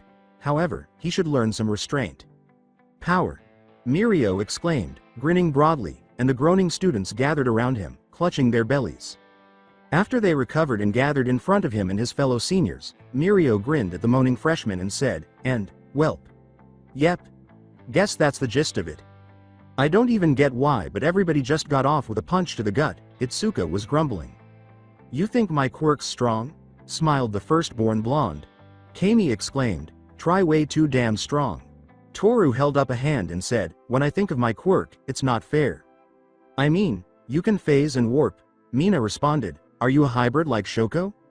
Najire held up one hand and waved another, saying, OMG, I totally know his quirk, OMG, like, can I say it? It's called phase. Tamaki interrupted, saying, it's Mirio's turn to talk, Hado. The girl with the blue hair pouted and said, nope, just one. Mirio laughed. Phaser. And that warping, as you guys called it, works just the way you noted. Izuku questioned, what's the principle behind your warping? The senior responded that two objects with mass cannot overlap, so he uses his phase quirk to warp, by shooting himself up. That sounds like an IRL glitch. Mina pouted and puffed out her cheeks. With a loud laugh, the phaser exclaimed, perfect way to put it. With a finger on her chin, Tsuyu remarked, he can phase through every attack, and move anywhere he wants instantly. Any way you look at it, that's a strong quirk. It's not a strong quirk. Mirio responded, I made the quirk strong. When it's activated, my lungs can't take in any oxygen, since any air I inhale just passes through me. By the same token, my eardrums won't vibrate and retinas won't receive any light. I phase through everything. That means, all I retain is my mass, without being able to sense anything around me, apart from the sensation of falling. Do you really understand? Because it works like that, even if I'm only going through one wall, a simple movement requires several processes. The illustrator whispered, if that were me, I would probably mess that up more in a hurry. Never mind that it'd be hard to move if you can't feel anything, replied Habuko. Yep, sure enough, I fell behind. The phaser nodded, in a blink of an eye, I dropped to the bottom of the barrel. My clothes dropped too.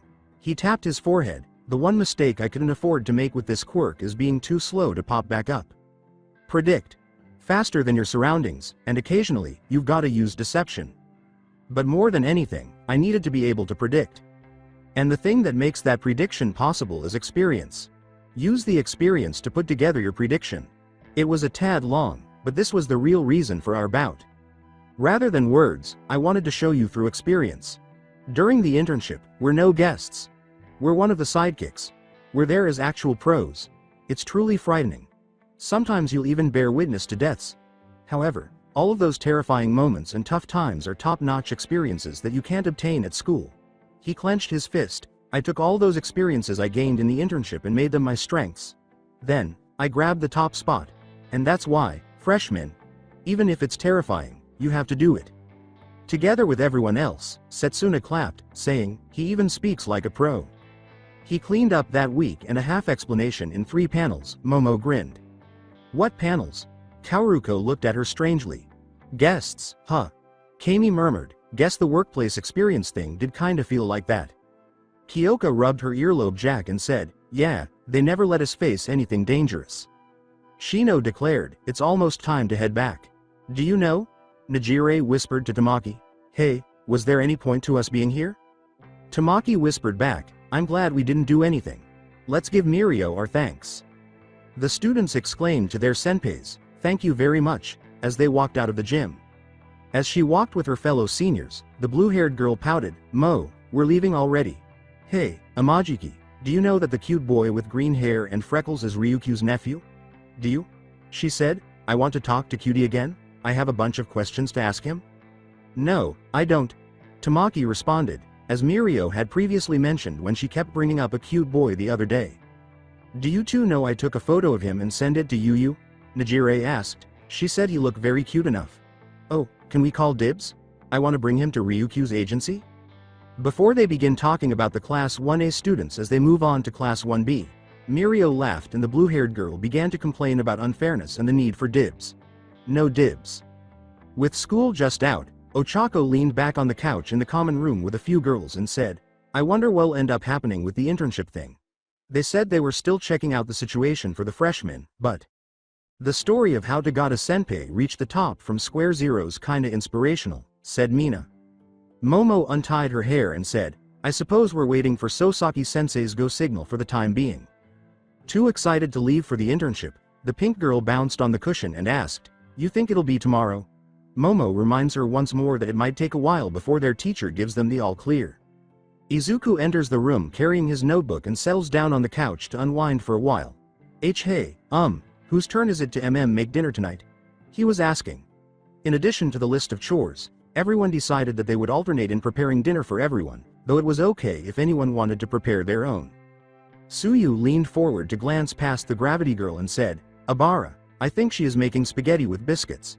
It will be ready in approximately an hour. Izuku nodded once and sat back, saying, oh, thank you. He nearly jumped when he saw Yui sitting next to him, their shoulders nearly touching. When had this girl just arrived? When did you? The greenette decided to stop asking because he thought he would appear foolish if he continued. Yui abruptly rests her head on his shoulder and leans closer to his side, saying, tired. He turned his head slightly to face her and squeaked, why Yui? But the girl's eyes were closed and she had no expression. She did say she's tired, the greenette had no idea what to do, so he let her rest on his shoulder and did his best to ignore how nice she smelled. He looks up and sees the girls staring at him with varying reactions, which for some reason makes him really anxious. Mina was going to get up and put herself between Ochako and Izuku when she said, oh, I'm so tired too. Momo shot her a warning glance, doing her best not to get envious of Yui's status. Mina, don't think about teasing him. Ochako moves closer to the greenette without them noticing until their shoulders meet, and the blushing greenette assumes she was just moving her seat to make it more comfortable. They remain in that state until dinner is ready, at which point a few girls discreetly resolve to take a cue from Yui whenever the chance arises in the future. The very next day, Shino addressed her class, saying, I have the result of yesterday's discussion regarding hero internships for freshmen. Starting with the principal, the majority of the teachers said, give it up. What? Kami asked. Even after the info session with the seniors. But if we think about it from the sequence of events that led to everyone living in the dorms, I guess it would turn out like this, said Kashiko. The homeroom teacher interrupted, saying, But there are also those who have the option that under our current safeguard policy we won't raise you to be strong heroes. So this will be our policy. We will only allow freshmen to work at offices that have a good track record when taking in interns. That is the conclusion we reached. While some students begin to discuss agencies, others already have an idea in mind. Izuku hurried out of class at the end of the period to speak with Toshinori about the internship in the staff room, and some of the girls turned to one another to discuss the internships in more detail. What offices are you guys thinking of applying for? Habuko responded, I can't decide if I will go back to the same place I had for workplace experience or something new. Suyu put a finger to her chin and said, same here. She had no idea that Najire was en route to recruit Ochako and the Frog Girl. Abara clasped her hands and said, I'm going to ask Kamui Woods for an internship. Itsuka stated, it's going to be a little tricky for me. After the workplace experience fiasco, I'm not keen on taking any offer right away. I have to talk to Sensei more about that. Momo nodded behind her. She had experienced the same thing and wasn't looking forward to repeating it this time. Kaoruko grinned and said, I already have one set up. Lucky. Mina smiled and leaned in her direction. Can you hook me up there? She asked. This blue girl explained, it's an intelligence agency, we collect information and… Ba-ba. The pink girl raises her hand to the blue girl and says, you just lost me at intelligence. She groans because she wants to flaunt herself rather than perform some mental work. Before their next period began, the Orangeette stated, well, we have a lot of time to figure it out until then. The weekend has arrived, and a few girls are in the dining room going through their morning routines when Izuku abruptly runs by them and exits the dorm while yelling, morning. Setsuna brushed her teeth drowsily and said, I wonder where he's heading to in such hurry. I'm going to Yao Momo's lesson prep session today, you guys coming? Kyoka asked, looking over her shoulder before turning to face a group of girls. Suyu nodded behind her as Ochako smiled sheepishly and said, sorry, we've actually got some plans today. The punk shrugged lightly and nodded, all right. Izuku was following his senpai to a building an hour from the train station after he had met Mirio. Mirio smiled and gestured to Sir Night Eye's building, saying, these are Sir's offices. Whoa, the Greenette braced herself.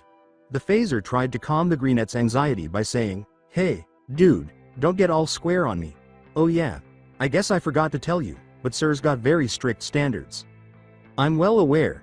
Izuku sighed nervously. He's a famously SS stoic hero who's not only strict with others, but also with himself, and it shows in his work.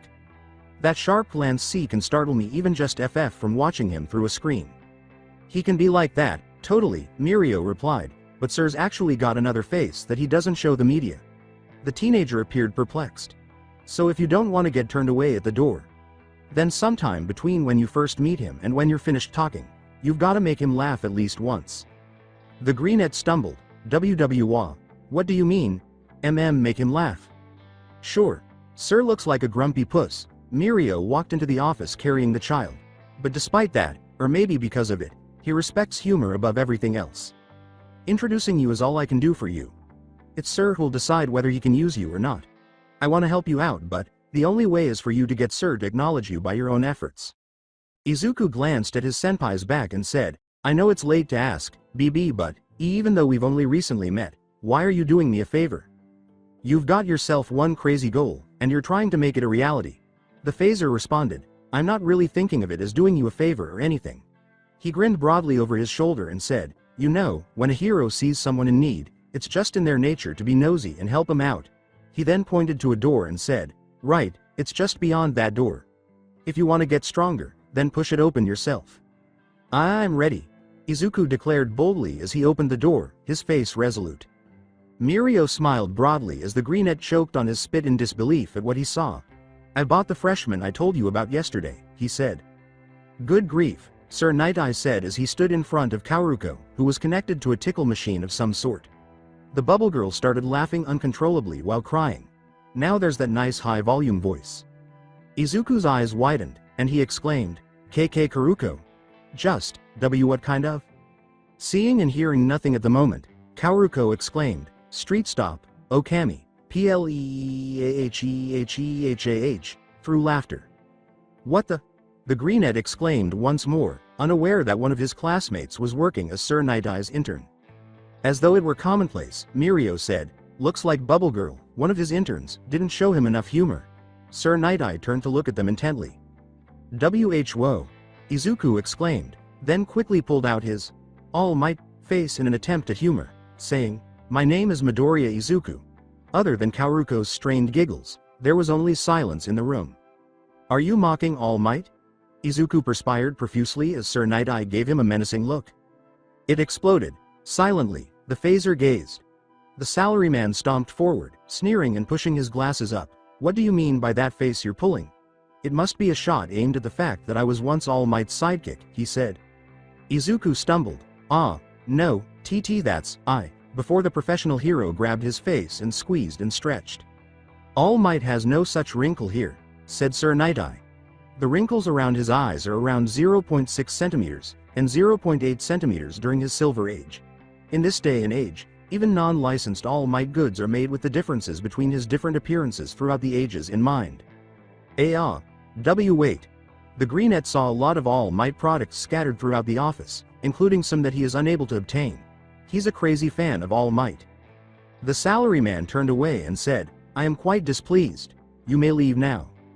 "Do you know of," Izuku interrupted him, "the vinegar suicide incident?"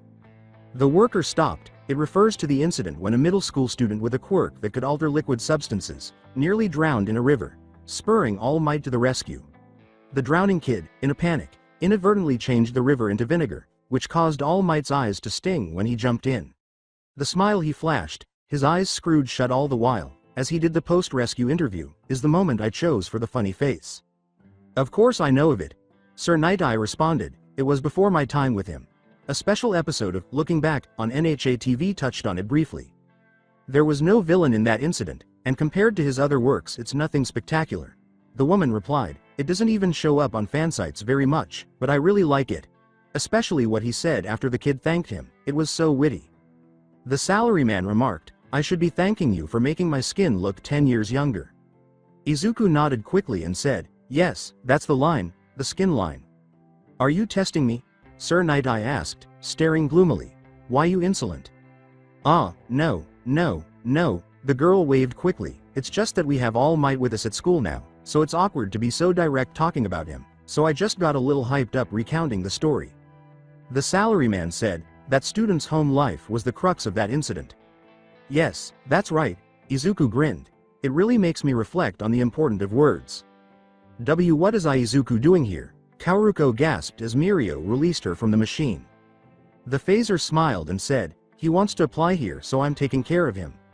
Sir Night-Eye takes a seat behind the desk and says, "So you say you wish to intern at my agency, in order to become stronger than you are at present?" Izuku straightened up and said, "Yes, please take me."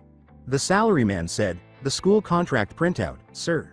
The Greenette took his printout from his backpack and said, "I have it for you to stamp." Sir Night-Eye picked up a stamp and said, "The contract becomes effective the moment I stamp my seal of approval. I bid you not interrupt me." "Yes, sir," said Izuku. "This is no internship that you see with any normal company where it ends within a week." The salaryman replied, "You'd be working for us for more than a month at the very least, with compensation, naturally. For a freshman like you whose class workload is relatively heavy, the amount of time you'll need to take off from lessons will of course increase, and you won't be able to move at the same pace as all of your peers in class." The bushy-haired boy scowled and said, "If I tried to move forward at the same pace as everyone, then I'd never reach the top." Sir Night-Eye looked at him before stamping on the desk next to the printout. You missed." "Yes." Sir Night-Eye stamped all over the printout, "because I have no intention of stamping it."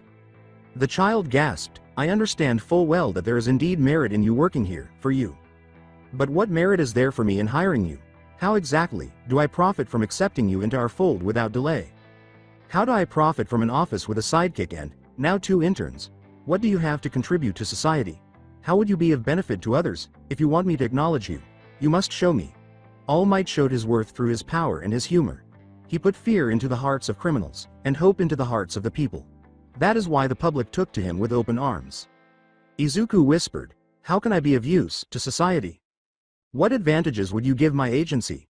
The worker raised his hand. "I'd appreciate it if you tried showing me not with words, but with actions." "You have 3 minutes. 3 minutes to take this seal from my hands. If you wish to engage in heroics under my supervision, then stamp the paper yourself." The Greenette looked confused. "You can say I'm giving you Who hasn't the slightest shred of a sense of humor? A rare chance. What do you say? Am I not merciful? Mirio, Bubble Girl, leave us. Kaoruko looked anxiously at her classmate as the teenagers left the office. Ah, right, she said. According to Sir Night-Eye, where is your spirit? Kaoruko and Mirio both exclaimed, Sir, yes, sir, before shutting the door and proceeding down the corridor. The Bubble Girl looked over her shoulder at the door and said, it's not like of Sir to do that. It's kind of unfair because of Sir's foresight quirk to give a practical skill test like that. Mirio teased, are you worried about your boyfriend? The senpai laughed, and Kaoruko leaned against the wall and exclaimed, flushed, it's not like that. I'm going to wait here for 3 minutes. Ignoring some loud noises coming from the room, the phaser leaned on the opposite wall and laughed, you sure it's not like that? The Bubble Girl hissed, her cheeks burning, shut up. 3 minutes must pass before the noises stop and they can both enter the room. Grinning, Mirio said, pardon us.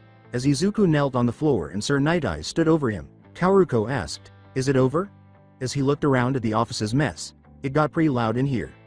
Sir Night-Eye pointed to the greenette and said, he's hired. Together with the Bubble Girl, the phaser smiled and said, whoa, alright, awesome. As blood trickled from his nose, Izuku exclaimed, what? But I couldn't pass your test. The salaryman pushed his glasses up and said, I think I told you to take the seal and stamp the paper yourself. But I never said if you couldn't, I wouldn't hire you. The greenette moaned, you've gotta be. Kaoruko smiled as she walked over to assist her friend in getting up. Way to go, Izuku, she exclaimed. When they entered, Mirio heard the pro-hero chuckle softly, and he said, Sir, you laughed. As the greenette gaped like a fish, Sir Night-Eye declared, my decision to hire you was settled the moment I heard you were coming. I've come to understand that you won't make for a completely useless addition, but do not take that to mean I acknowledge you. He whispered to him softly enough that the blue girl couldn't hear him. Now that the people wait in want of a symbol, they don't yearn for a faint light but a dazzling one. And even if that necessitates defying his will, I shall have you step into the real world. He gave Izuku the stamp, adding, and realize for yourself who, in this age, is suited to that power. Izuku stamped the paper and said, I'd be honored, sir. Sir Night-Eye gave him a brief rundown before sending the teenagers out. The smiling phaser power walks away from them, saying, I'll go fetch the welcoming binder. Oh, and don't you two sneak off for a little RO, Bubble Girl, please give him a tour. The greenette was a little perplexed when the blue girl, flushed, yelled, shut it, after the retreating phaser. The greenette turned to her and said, I don't know why you have internship with Sir Night-Eye. With a smile, Kaoruko said, I'm also surprised about you, you never asked. Izuku nodded and said, yeah, how did you get internship with him? He's she lightly scratched her cheek, a close friend of my ma. He looked perplexed, and well, he kind of fill in as a father figure. I don't know much about my father because he passed away a bit before I was born and sir often come around to help ma out since I was little. He was always there for occasions like birthdays, holidays and etc. She blushed lightly, he's the reason why I want to become a pro-hero. Unexpectedly, the greenette said, wow, I don't know why you look up to Sir Night-Eye. He had never heard the Bubble Girl mention the salaryman before. Kaoruko cleared her throat loudly and giggled shyly, well, I'm kinda embarrassed by that. Anyway, I should go introduce you to Sir Night-Eye's sidekick, Centipeter, and explain what we do here. She took him to the sidekick's office and gave him a tour of the space. The very next day in the afternoon, Sir Night-Eye told the teenagers, today we'll be conducting both patrol and surveillance work. Bubble Girl will stay with me, while Mirio and Midoriya will form their own pair. Surveillance? Inquired Izuku. Kaoruko clarified, Night-Eye offices are in the middle of a secret investigation. Before he showed them a picture of a black-haired man wearing a plague mask, the salaryman explained, the capo in this photo, a man named Shisaki, has begun to display some odd actions. We're tracking a small group of villains named the Eightfold Cleansers. A group of Yakuzas. The greenette, trying to remember the face in the picture, said, but nowadays those kinds of people are lying low, or at least that's their image. Because of the current era, Yakuza are extremely rare these days. Yeah, because way back they were pretty much dismantled. The girl in blue raised her index finger. But this Chisaki guys started reassembling them for some reason. They even made contact with the Villain Alliance recently. We don't know the details though. The Villain Alliance? Hypothesized Izuku. But direct evidence of him plotting evil remains elusive. Sir Night-Eye responded, as such, they're a gray very near black, but nevertheless we can't treat them like villains. What my offices are after is proof of criminal activity from them while never attracting their suspicion. The teenagers exclaimed, "Yes sir," before dividing up to conduct their patrol. Before the salaryman pushed his glasses up and asked, "Is there?" Sir Night Eye and Bubble Girl were walking together toward their stakeout location. He paused for a moment, seemingly engaged in internal debate, and then asked, "Anything going on between you and Midoriya?" "Huh?" Kaoruko blinked before realizing his question, then waved her hands and said, "We're just friends. Good friends. Why do you ask that?" She looked at him for a while before responding, "Wait, did you see something in?" "No, your mother told me that you have been talking about this boy a lot, and Mirio told me how often you socialize with him, almost as if you're—" the salaryman said, pushing his glasses up once more. "It's not like that, geez." Kaoruko bit her pouty lip in an embarrassing manner while stomping her right foot and flushing profusely. "Okay, I'll believe you." Sir Night Eyes mentally notes that the mother of the blue girl should be informed of how adorable and innocent her daughter acted today. Anyway, I hope Deku will not do anything troubling as a rookie. "Ah, my bad, that must have hurt," Izuku said, kneeling down to a young girl who had bumped into his leg. He smiled at the terrified girl, trying to calm her, and was ready to help her up when they heard a voice coming from the alleyway. They looked up to see Chisaki, who was squinting at the young girl and saying, "Come back, Eri. Look what you've done, causing a hero so much trouble." Izuku immediately recognizes Chisaki, saying, "It can't be. The capo of Eightfold Cleansers, the man named Chisaki. She's been horsing around too much so she's a bit scraped up. Worries me sick," said the man wearing a plague mask, his eyes cheering. "Sorry about my daughter, hero. You sure you got the right measurements for him? We're the ones who should be saying sorry." Mirio quickly covered Izuku's face with his mask after he said, "Your hood and mask slipped off again. It's how I express myself. They can't let Chisaki know that something is wrong," the greenette realized as his senpai adjusted his mask. "That kick-ass mask," the phaser grinned. "You must be from the cleansers, they're famous round these parts." "Yeah, but don't worry about this old thing," Chisaki responded, "I'm just sensitive to germs. This is the first time I've seen either of you. Newbie heroes? You're quite young." "Yep," said Mirio, looking at the greenette, "we're all anxious because we're still new. Okay, get up, partner, let's go face the unknown future." The man wearing the plague mask inquired, "What offices are you with?" "We're still students," the phaser replied softly. "In fact, we're still such fledglings that it'd be presumptuous to even think of being with an office right now. We're just being allowed to patrol around a little for our workplace experience, that's all." He walked away. "Right, then, we've got to keep patrolling the area until noon. Time to go." "Right," Izuku swallowed until he felt the young girl tighten her grip on his shirt. "Don't," Eri shivered, her eyes watering in fear. "Don't go." The greenette knew something was amiss and wanted to take action. "I'm sorry, but your daughter looks afraid," the greenette said. Chisaki responded, "Yes, because I just scolded her." "Deku, you must not be overly suspicious." Leaning toward the greenette, Mirio said, "Let's go." Izuku looked at the young girl who was clinging to him as if it were her life on the line and said, "But I can't say these are the kinds of bandages you'd get from too much horsing around." The man wearing a plague mask replied, "She falls down a lot." The greenette put a hand on her head and said, "I really don't think that's normal. A child this small, so scared she's shaking and won't say a word." "Please don't go imposing your own ideas of what's normal," Chisaki said, squinting slightly on other people's home lives. The phaser entered, "It takes all kinds, right?" and urged the greenette to mentally stop. "A hero can't turn away when he sees a child trembling," Izuku said, gritting his teeth as he held Eri. "The moment we put on our costumes and hit the town, what are you doing to her?" He turned into the alleyway and said, "It's embarrassing, so I'd rather not talk about it out in public. Could you follow me over there?" The man wearing the plague mask sighed, "I swear, heroes are all so sensitive to the smallest things." "Fine, I understand. It's not like we can just take her," Mirio said, nodding to the greenette as they followed the masked man slowly. "If anything happens, I'll deal with it. To tell you the truth, I've been worried about Eri lately." Chisaki continued, "No matter what I say, she does nothing but rebel." "Is he mistreating her?" As he carried the young girl, Izuku squinted and said, "Are you worried about her? That sounds rough." The plague-masked man said, "It is. Kids are hard to understand, let me tell you. It honestly makes me think." He removed his gloves and said, "I could turn into a very different kind of person." Before the teenagers knew it, the young girl had jumped out of the greenette's arms and run up to Chisaki's side, head down. As he moved his hands away from his gloves, Chisaki looked down at the young girl and said, "What now, done with your little tantrum?" The girl nodded. The greenette appeared concerned and said, but, Eri, are you? I'm sorry I ended up bothering you with all this. Again, I apologize for the trouble. Good luck. On the job. Chisaki led the young girl into the alleyway's shadow, saying, "This is how it's always like." Izuku tried to follow them, saying, "Wait, why?" The teenagers leave the alleyway as the greenette continues to look over his shoulder, wondering if he should have done something to save this girl. While Mirio calls Sir. "We're not chasing after them."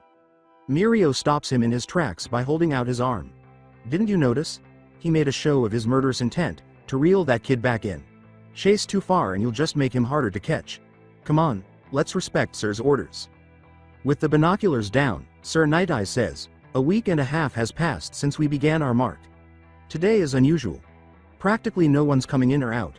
You know, he may be small time, but you've got a hand to him." He examines the front entrance of a Japanese manor and remarks, "He really is a Yakuza who knows how to survive. Tall fence, not a lot of windows, nice digs, huh? Ah, phone. WWHAA. Kaoruko said, turning to the sweaty salaryman. Apparently, Lemillion and Deku made contact with Chisaki. "And I have to ask, is Midoriya a trouble magnet?" Sir Night-Eye said as he left with Kaoruko. "Tell them to meet us at the meeting place." The bubble girl gave him a wry glance and said, "What, no? Why do you ask?" The salaryman waved it away, refusing to share his strange visions with her, just asking. As soon as they met Sir Night-Eye and Bubble Girl, Mirio said, "I'm so sorry, we had an incident. Never would have believed we'd end up bumping into each other on the street like he was the new transfer student or something. No, I made a mistake." Sir Night-Eye raises his hand and says, "I could have avoided it if I had tried to anticipate you too." As the group began to walk together, Kaoruko turned to Izuku and said, "In any case, I'm glad you're okay. It could have been dicey back there if you'd made a wrong move and he'd gotten suspicious." Izuku whispered softly, "Actually, it wasn't all that scary," which made the blue girl appear somewhat alarmed. Some days ago, a band of robbers on the run caused an accident with a truck that involved a few bystanders. The salaryman raised his glasses. Those bystanders were Chisaki and the other Eightfold Cleansers. And yet, there were 0 casualties. The blonde looked up. The robbers reportedly passed out from excruciating pain, but for some reason were left with no wounds. On the contrary, even the various ailments they'd been suffering from, such as cavities or rheumatism, were totally cured. It's logical to think it's the work of Chisaki's quirk, but nevertheless, since there were no injuries and the villains were apprehended, he ended up not committing any crimes in particular. But they say the stolen money got burnt to embers. Kaoruko continued, "The police just left it at that, but we thought something's gotta be up, and so Night-Eye's offices started marking him." She sighed and said, "I dunno what he's thinking, but he's the type who definitely doesn't play around." After raising his hand, the phaser said, "Almost forgot. Sir, speaking of injuries, we've got some new intel. Chisaki's got a daughter." "A daughter?" scowled Sir Night-Eye. "Her name was Eri." Izuku glanced at his hand. She had bandages around her legs and arms, and she was completely terrified. "I don't know what's going on, but she wanted to be saved. If there's any way, we could protect her." "Don't be so arrogant," the salaryman abruptly interrupted him. "Too much haste will ruin your work. If you chase him prematurely, he'll only be able to slip away more easily. You are not so special that you can save anyone merely by wishing it so. At the moment, we're also making a request to team up with another office. First we must predict what it is he wants to do. After we've made our analyses, we must make sure we are prepared beyond any doubt. The world is not so kind that you can save others through your will alone. The cleverest villains hide in the shadows, and now is as good a time as any for you to learn that sometimes, you must give it time." And said, "Today you may both return to the office. Let's go, Bubble." "Oh, exactly," the Bubble Girl said, turning back to Izuku before trailing behind the salaryman. When Katsuki finally spoke up in class on Monday morning, Mina looked at her face and said, "What happened to you, Kat?" The explosive girl's face is covered in bandages. Katsuki snarled, "Don't call me Kat, raccoon eyes. You're saying that you haven't yet seen her?" Kyoka looked at her classmates and said, "Look at Shoko." A number of the girls turned to face the girl. "They ruined your lovely face, my dear." When the acid user saw Shoko's face, which was nearly completely covered in bandage aids, she sobbed. Seems like the short course for the provisional was a modern Sparta, Toru grumbled. When it comes to physical education, they are serious, Mina whispered. You're whispering so loud, the girl with the explosives yelled. Setsuna looked at a few empty desks and said, hey, it's almost time for class. Where are Ochako and Tsuyu? They don't usually arrive late. According to Momo, they received permission. Hey, how is the internship going for Midoriya? Kami leaned on the greenette's back and tapped his desk. What? Izuku muttered absently. What is the amount of time you spend with them? Mina inquired curiously, take me along. Kashiko raised her glasses and said, I heard Kaoruko is interning with him too. What? Are you doing it to get ahead of everyone? The pink girl asked, turning to face the blue girl who was waving her arms. Kaoruko muttered absently as she stared at Izuku, feeling sorry for him. It's not like that. The teacher and her assistant arrived in the classroom before anyone else could speak, and the students sat down almost immediately. This day, very few girls began to notice Izuku's behavior. Mina entered the common room, where a few girls were lounging, and said, Hey, I saw Midori run out from my window. Did something happen?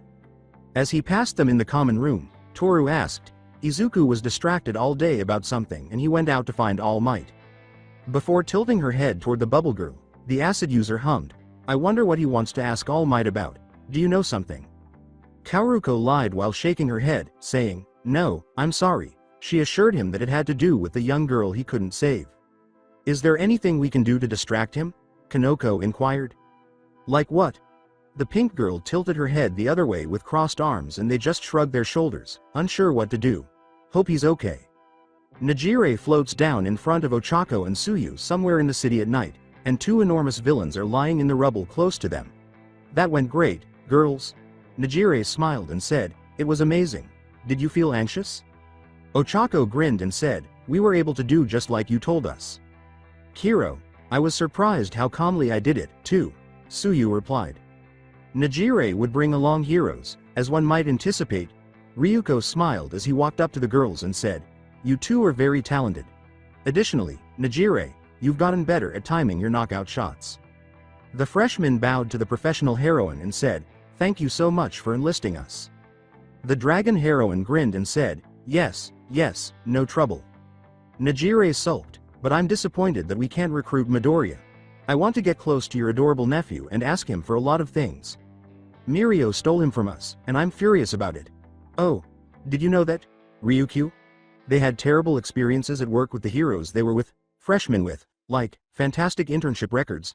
Hold on, have I already mentioned this? Even though they are students, their presence as interns has greatly strengthened our fighting force. In fact, we might be able to use you too for a certain job, Ryuko said. A specific position? The Gravity Girl inquired. The Dragon Heroine explained, it's All Might's former sidekick's team-up request. Investigating or trapping the villain gang known as the Eightfold Cleansers is a big job. It's possible that they are joining forces with the Villain Alliance. The former sidekick of All Might. As Tsuyu tilted her head, she said, I don't know All Might had a sidekick. She and the Gravity Girl are both quite interested in this sidekick, and they both stopped thinking when Najire spoke loudly and excitedly waved her arms up and down. Hey, did you know that Ryukyu's office contains some family albums? Najire bounced, and there are a lot of Midoriya Izuku's early songs on one of the albums. That catches the intern's attention right away. Little Deku, Ochako interrupted. The frog girl hummed, Little Izu, I want to see it. Hey, by the way, is he single? What's his type? The girl with the blue hair asked, beaming. Can I ask you for his phone number? Is it accurate to say that he is the harem king? Can I become his senpai girlfriend if that's the case? Does he allow you to touch his sexy Mew while he's out of a shirt? Will you kindly allow us to view the album right now? While the frog girl just stared blankly at Najire, the confused and agitated Gravity Girl spoke more quickly, unsure of what to make of it. All right, let's return. With a bright smile, Najire managed to comprehend the Gravity Girl's rapid-fire speech. Ryuko smiled and pointed to the wrecked street and debris, saying, not until after we finish the cleanup here. Hey, Roger, together, the girls said, and just as they were ready to assist with cleaning up, the dragon heroine intervened. For some reason, the dragon heroine's smile makes the girls a little uneasy. Oh, and if you plan to pursue my nephew, let me warn you, My family is quite ferociously overprotective when it comes to Izuku. She walks away, and the girls watch the heroine begin to clean up in her dragon form, not understanding why they swallowed their saliva. If you're very bold to do that after heeding my warning, I wish you the best. So we need to be on the lookout for more than just the father, croaking to herself, Suyu said. Hey, Uraraka, Suyu. With her smartphone out to show some news, Mina called out to her friends, saying, your hero's name is on the news all over the internet.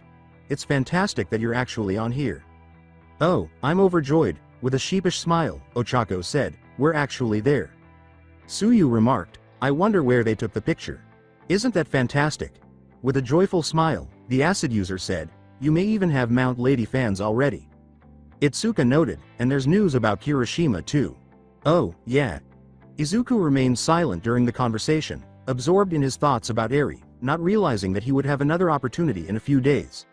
Mina nodded as she brought up the news about Eijiro under his hero name.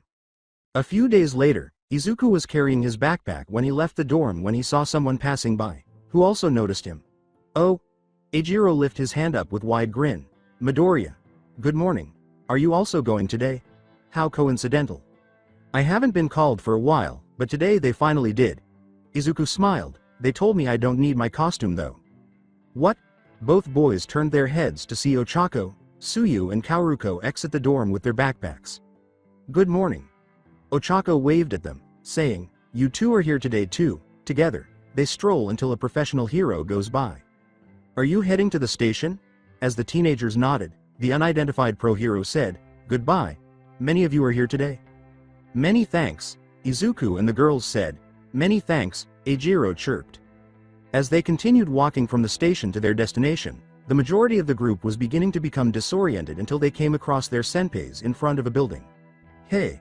Along with his fellow Big Three, Mirio welcomed the freshmen. Before they entered the lobby, Izuku muttered to himself, the Big Three are all gathered too, and was startled to see the throng of professional heroes. What the heck is this? The Grand Torino? Aizawa-sensei? And your aunt?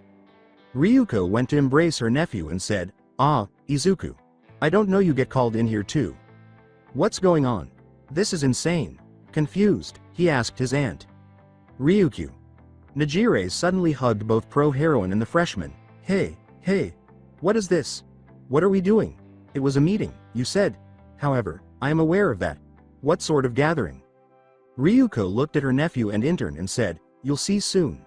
They were called into the meeting room right away. Night Eye will start it shortly. Sir Night Eye cleared his throat as soon as everyone had seated themselves around the room.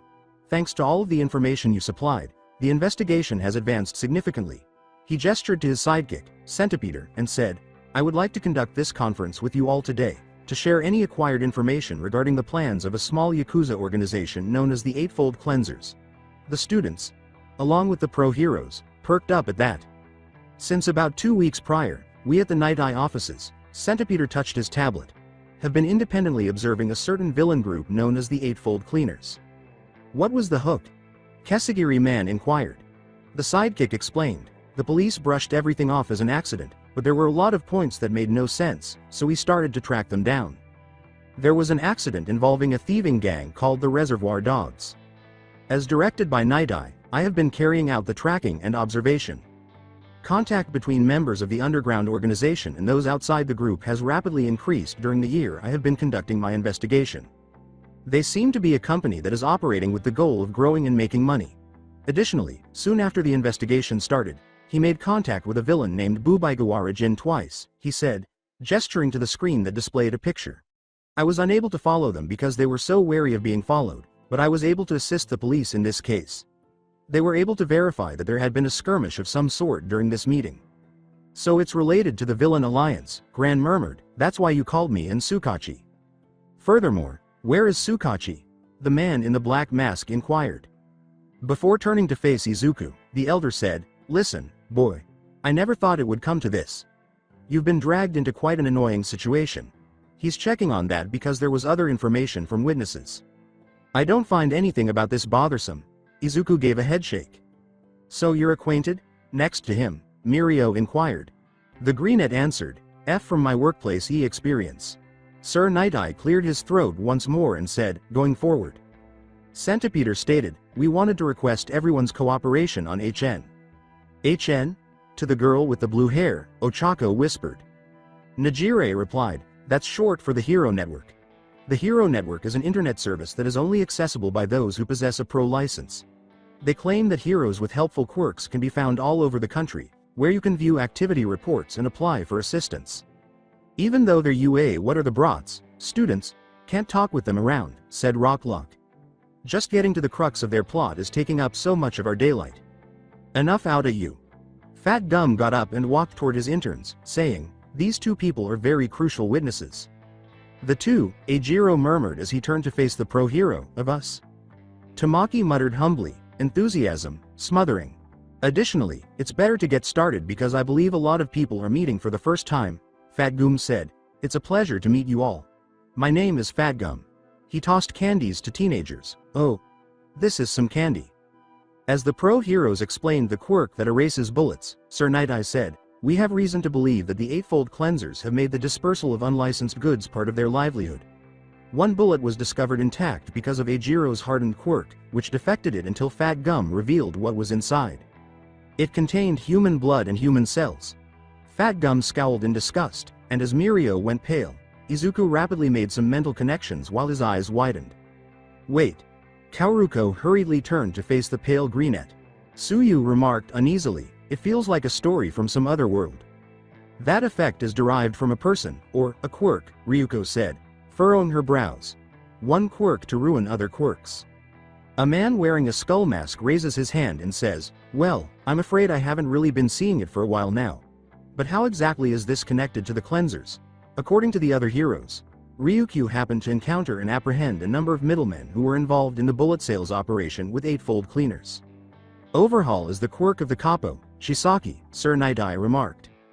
"Any target can be disassembled and reassembled by this power. A peculiarity capable of disassembling, destroying, and repairing simultaneously. Together with the bullets that can eliminate quirks, that is. Shisaki has a daughter, but the specifics are unclear because she doesn't have a birth certificate. When these two encountered her, her arms and legs were wrapped in a great many bandages," he said, turning to face two of his pale interns. Ryuko whispered, "It can't be, to do something so heinous. What do you expect from this superhuman world? Any son of a bitch can do anything with just the right thought," Gran said with a frown. "What are you all discussing?" Eijiro inquired. "You see? We don't need any damn kids around," scowled Rocklock. "Too slow to catch on, huh? In short, we are stating that they are likely removing the bullets from her body." The salaryman stated, "At their current stage of development, they're not very close to completion. We don't know if they're trafficking them for profit. Regardless, if they were, in theory, using them as a testing phase and as models for presentations to recruit allies. There isn't any solid evidence. But let's say they raised the money and found supporters across the nation. What if quirks themselves could be totally eliminated by the finished bullets? A lot of gloomy thoughts come to mind. Just think of how angry it will make my bowels burn." Fat Gum's fist trembled. "Come on, we need to look for their hiding place." "You're implying that the entire issue would have been settled immediately if these guys had been able to place the girl under protection?" Rocklock gave a tongue click. "Even though they were unaware of her situation, they both made every effort to save her. I accept responsibility for everything, so I'd appreciate it if you didn't place the blame on them," Sir Night-Eye stated. "These two are the most irritated people right now." "We won't let you down this time, Eri."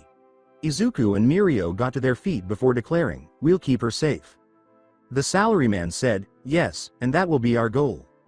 As we concluded, the kid is the central component of the scheme that the capo wished to conceal, so, yeah, it's all well and good if the kid lives. Rocklock grunted. Then she fled outside because of some sort of trouble, and to top it all off, Heroes saw her. Do you think you would simply leave her at headquarters in compliance? I wouldn't if I were in it. Oh, she wasn't there, won't cut it, even if we invaded. Have we been able to identify her location? He has a point. Ryuko nodded. Night-Eye, what are your thoughts? That is the problem. Sir Night-Eye retorted, it is entirely unclear exactly what, and how far, they have planned. If we are unable to eliminate them in a single blow, they will probably have an opportunity to launch a counterattack. Regarding that, we have distinguished between the organizations and groups that have direct contact with the cleansers and their locations. To the best of our ability, we have identified and enumerated these points. To help us identify potential bases, I would like everyone to look into their respective areas. The minor heroes understood that they were called in because they knew their work districts. You were extremely cautious for All Might's former sidekick, Fat Gum yelled angrily. This is too sideways. Eri. That girl might be crying uncontrollably while we're sitting here like this. The salaryman turned to the obese hero and said, we cannot be All Might. For this reason, we need to evaluate and gather our predictions so that the likelihood that we will be able to save her is as near to 100% as possible. According to Gran Torino, we can't be impatient here. If we don't look before we leap, we'll just add fuel to the fire and ruin our chances of capturing them. The incident will resemble the farce of Stain's arrest, in which the villain alliance used it as publicity. There were a few cries before Aizawa raised his hand to silence them all. In fact, it might have been their intention all along, for those quirk-destroying weapons or whatever have you to get flung into the hands of some no-name thugs. May I ask you a question? Sir Night Eye, I'm not sure what kind of ability you possess, but if you have the ability to predict the future, wouldn't it be acceptable if you looked at our futures? Aizawa drew lead. Sir Night Eye begins to explain the limitations of his quirk, saying, no, that alone is more than enough for us to learn a variety of things. At this rate, we'll be lacking rationality. I can't, what do you mean by that? For example, if, in the person's near future, Sir Night Eye put his hand on his face, death approaches, if only a gory death awaits, what would you do? After this quirk has increased the success rate of the actions we take as far as they'll go. It exists to make an already certain victory double sure, Izuku said, realizing he was referring to All Might. The salaryman hangs his head down, and the room becomes so quiet that you can hear a pin drop. One should not foresee recklessly, that is to say, when there are too many indefinite variables at play. Rock Lock begins to demand that he foresee him because Rock Lock will avoid everything and show him, I can't. For the time being, let's just do it. Ryuko sighed. The most important thing is the simple fact there's a child out there in need of help.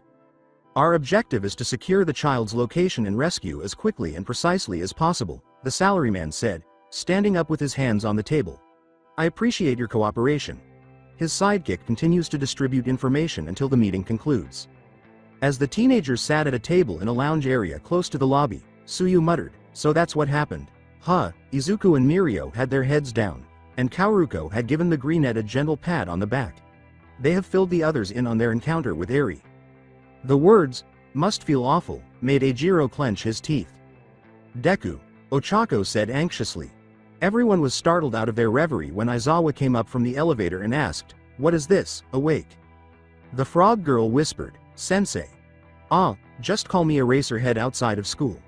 The unkempt man sighed, although, I came here today intending to counsel you to cancel your internships. Whaaa. Why now? The redhead exclaimed as she got to her feet. You heard it for yourselves, didn't you? Aizawa responded. There's a chance the Alliance is going to be involved. And that changes things. He stopped and said, well, I'm afraid I've convinced that if I tried stopping you, you'd just jump into the fray again. I'll be watching over you. So if you are going to do it, let's be doing it the proper way. Tamaki leaned closer to the blonde and said, Mirio, raise your head, please. Hey, Tagata, hey, totally know that. Najire cracked a grin. If you hang your head and cry over it, it won't do anything, didn't you know? Yeah, Mirio used his thumb to wipe his nose. Let me say something to ease your mind. Aizawa turned to Izuku. There's no say for sure that Eri is looking back on the hand with which you failed to hold onto her in despair. Now face forward, and let's keep moving. Yes, sir. Izuku clenched his fists and nodded. Eijiro gave a fist pump and declared, I'll follow you, Eraserhead, for the rest of my life. The underground hero said, I'm not down for the rest of our lives. Oh, right, sorry, exclaimed the redhead. There was some conversation after Aizawa complained, Kirishima, keep your voice down, before he escorted the teenagers back to their campus. The intern group was so quiet for the next 2 days that, aside from Katsuki, their classmates noticed but didn't inquire about it. Late at night, Izuku left the dorm with Tsuyu, Ochako, and Kaoruko, and Eijiro joined them. You got it? Inquired Ochako. Yeah, Izuku said, looking at his smartphone, the day we carry out the plan. He is committed to saving Eri, and the raid will begin today. With a sizable police force and pro-heroes, Sir Night Eye said to the detective, another reason I want, is to avoid giving them any time to conceal themselves. Everyone's positions accounted for as quickly as possible.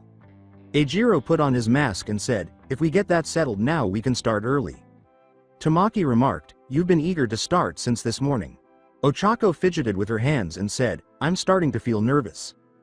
Doing all this detective work, cooperating side by side with the police." Suyu placed her finger on her chin. "It's been nothing but stuff I'm unfamiliar with." With a finger on her chin, Najire mimicked the frog girl's gesture and exclaimed, "It's like, so out there."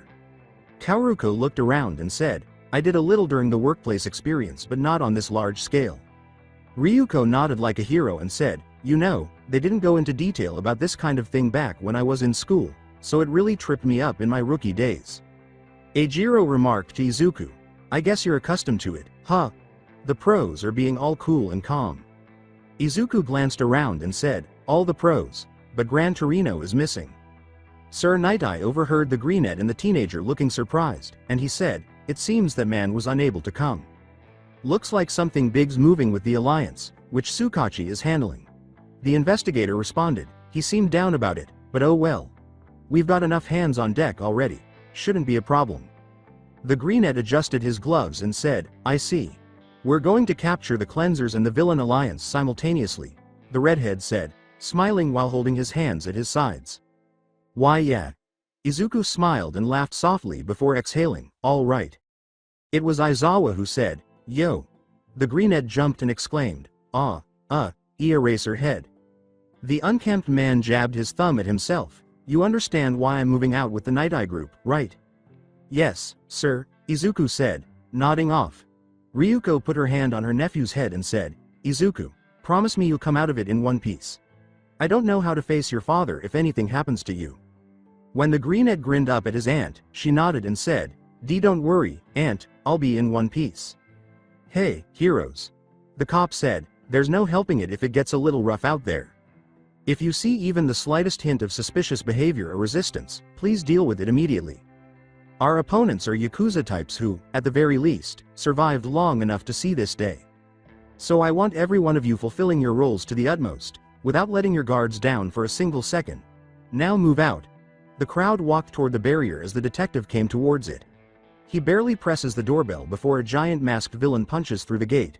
A few police officers are in the air, and he says, "The moment I'm finished reading the warrant, that's your cue to gallop in.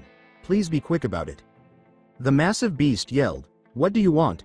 Such a crowd, so early in the morning." Izuku and Aizawa both quickly caught the flying polices in the air. As they landed, Izuku asked the officer, "Are you okay?" The officer moaned, "Thanks for jumping in right away, I'm fine." The greenette said to him, "Please sit still for a moment." Wait, hold up." Someone yelled, "You saying they caught wind of the operation?" "Whatever, people, just pin him down." The hulking brute tensed his arm and said, "I'm feeling a little more pumped. So tell me, what is it you want?" He punched, but a giant dragon creature caught it. Ryuko's voice emerged from the dragon's mouth. "For the time being, we should try not to split our forces. The Ryukyu group will deal with this one. Everyone else continue onward." She smashed the brute down on the ground, saying, "Okay. Now." Ryuko's group remained behind as the other heroes and policemen poured into the compound. Fat Gum yelled at the groups, "Make a beeline for the objective," as a number of police officers and pro-heroes defeated some arrogant Yakuza members. The groups charged down the hallway after breaking through the front door. The number of Yakuza members outside is odd. "Forget about watching out for any suspicious behavior, that is way beyond that," someone said. "Yo, I'm getting a real bad feeling about this." Rocklock fled. "Not that we've got any choice but to keep going now that the mission's on. I bet this mean the info got leaked from somewhere." Tamaki responded, "And I don't like the looks of how we're all just lumped together. Then we need to find a way to be smarter about avoiding their attacks. The investigator monitors them closely. They must be told to be united in purpose on a routine basis. Once they've crossed sake cups, their vows of loyalty to their boss are sealed." Aizawa continued, "They probably feel inferior, so they emphasize the kind of unity you'd see in gangs of bygone days. Given all this commotion, and the fact that neither Chisaki nor his top brass have shown themselves, they must be in the basement, preparing to hide everything or to escape." "You call that loyalty?" Eijiro yelled.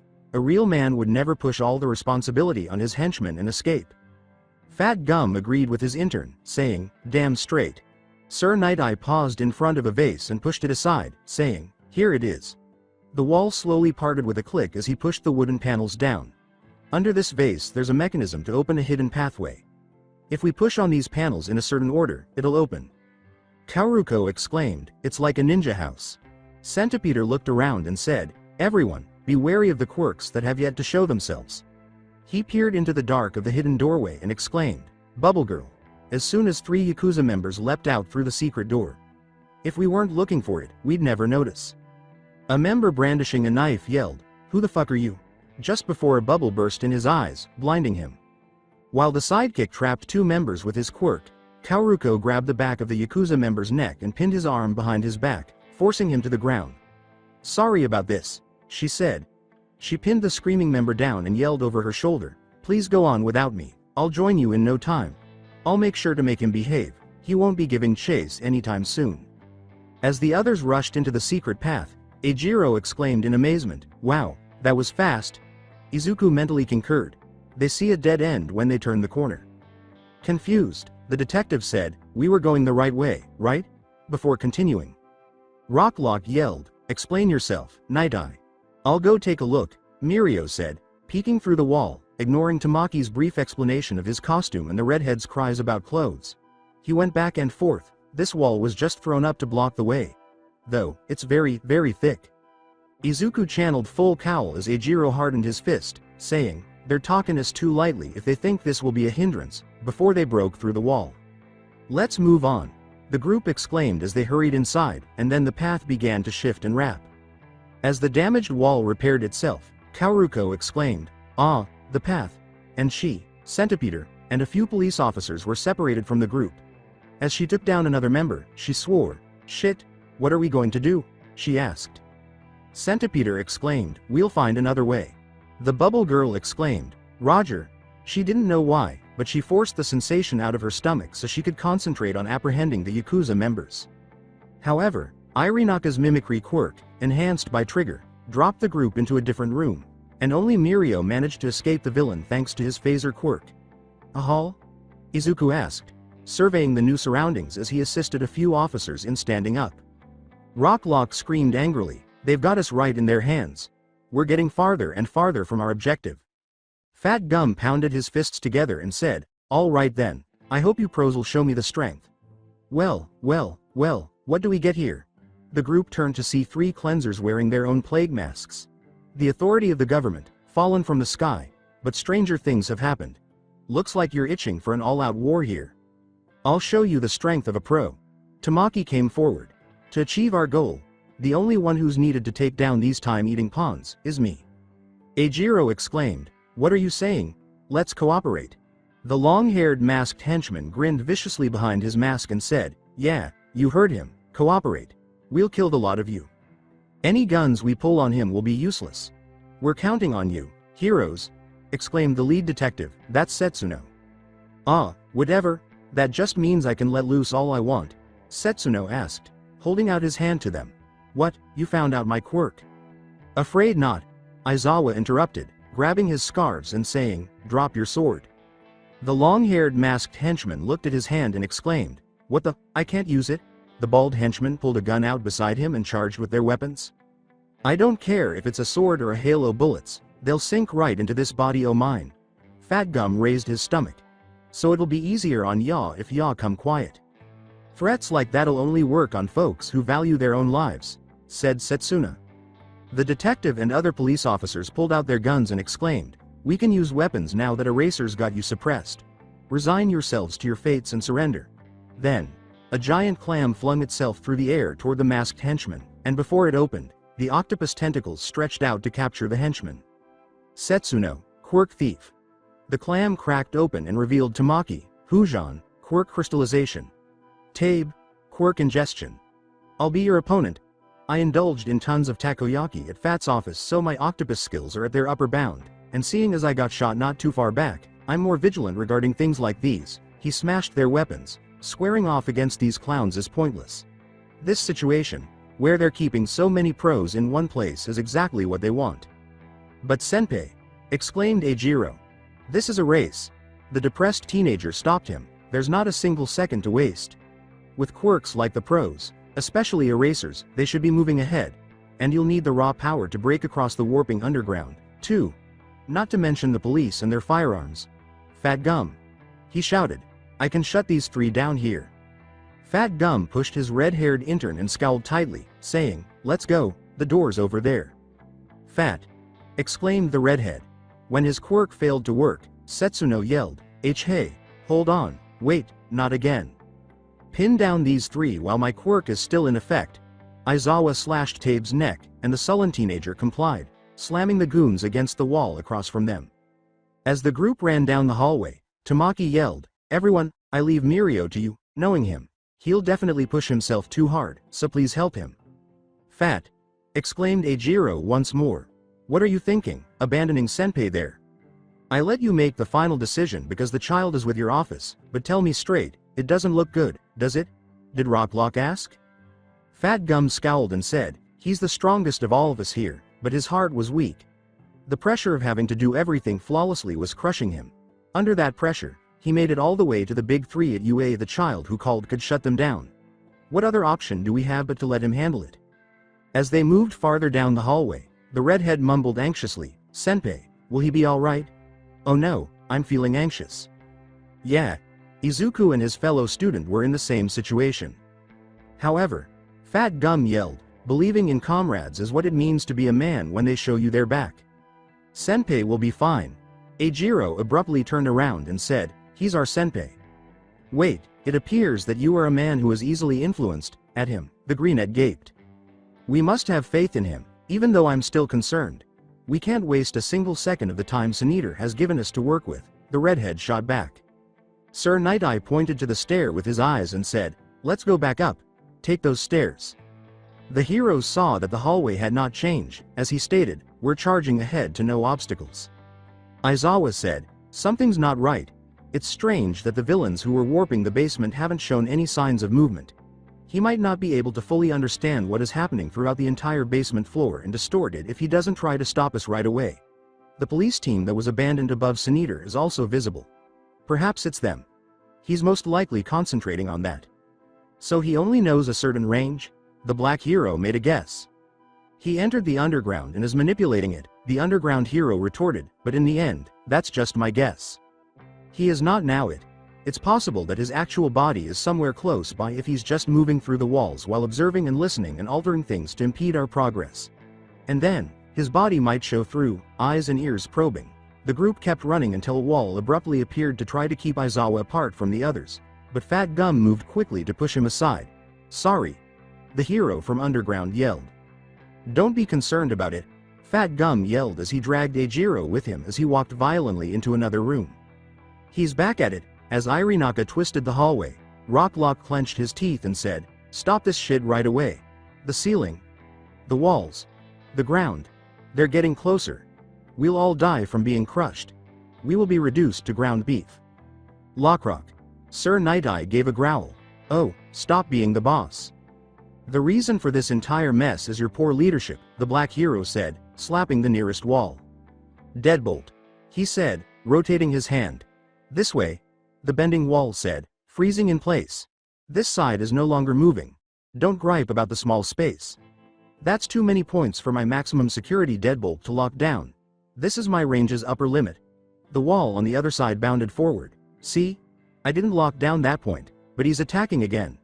Be careful. Izuku used a strong kick to quickly break through the shifting wall. He's similar to a stupid fool, the chief detective mumbled. Eraser. We could have moved more easily if Fat Gum's team had lived.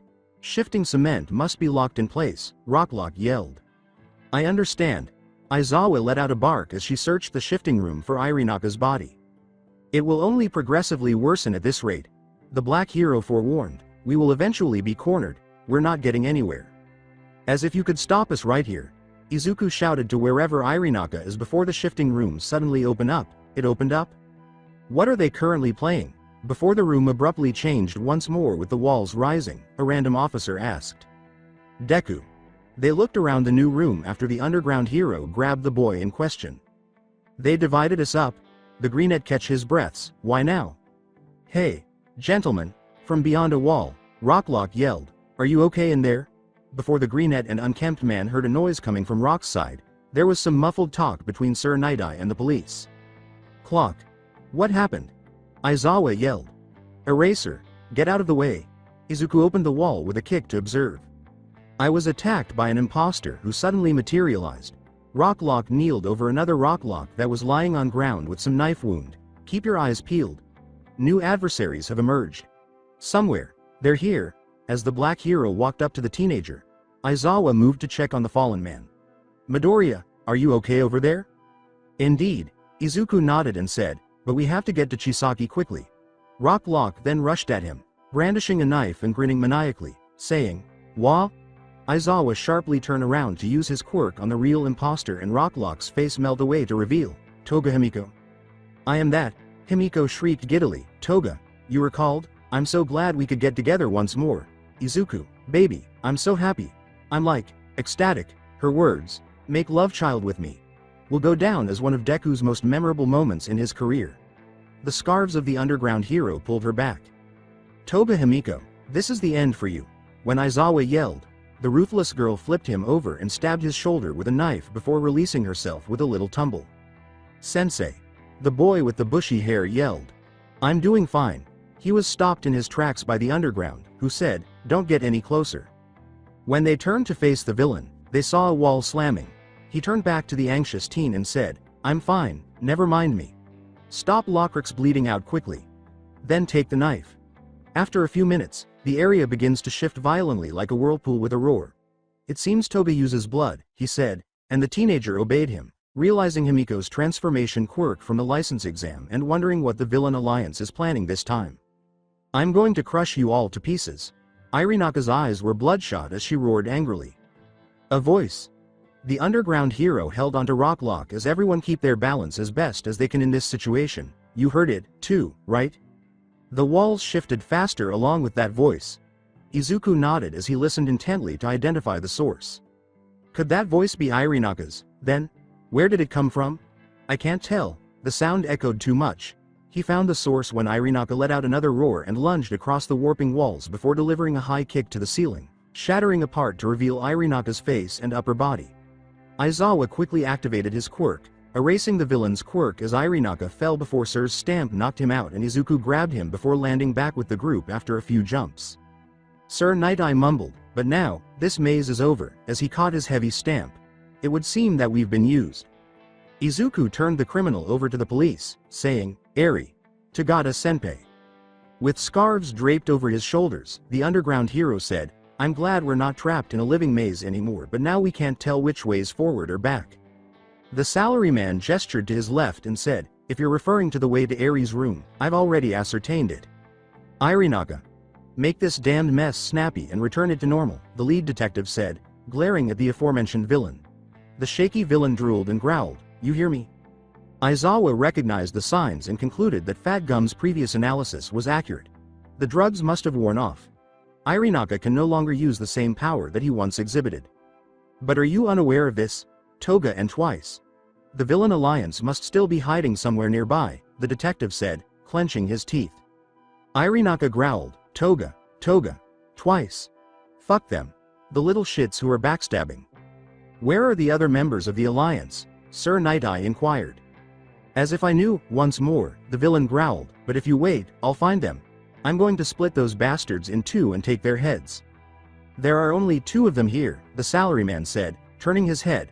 I guess that means. A police officer and his partner surveyed the area and said, at this time, there is no indication of an attack, but I don't believe that just because they betrayed the cleansers, they are suddenly our allies. The Villain Alliance is a criminal organization that is wanted nationwide. There is no way we police can just ignore them, the detective said, casting a sidelong glance. Sensei.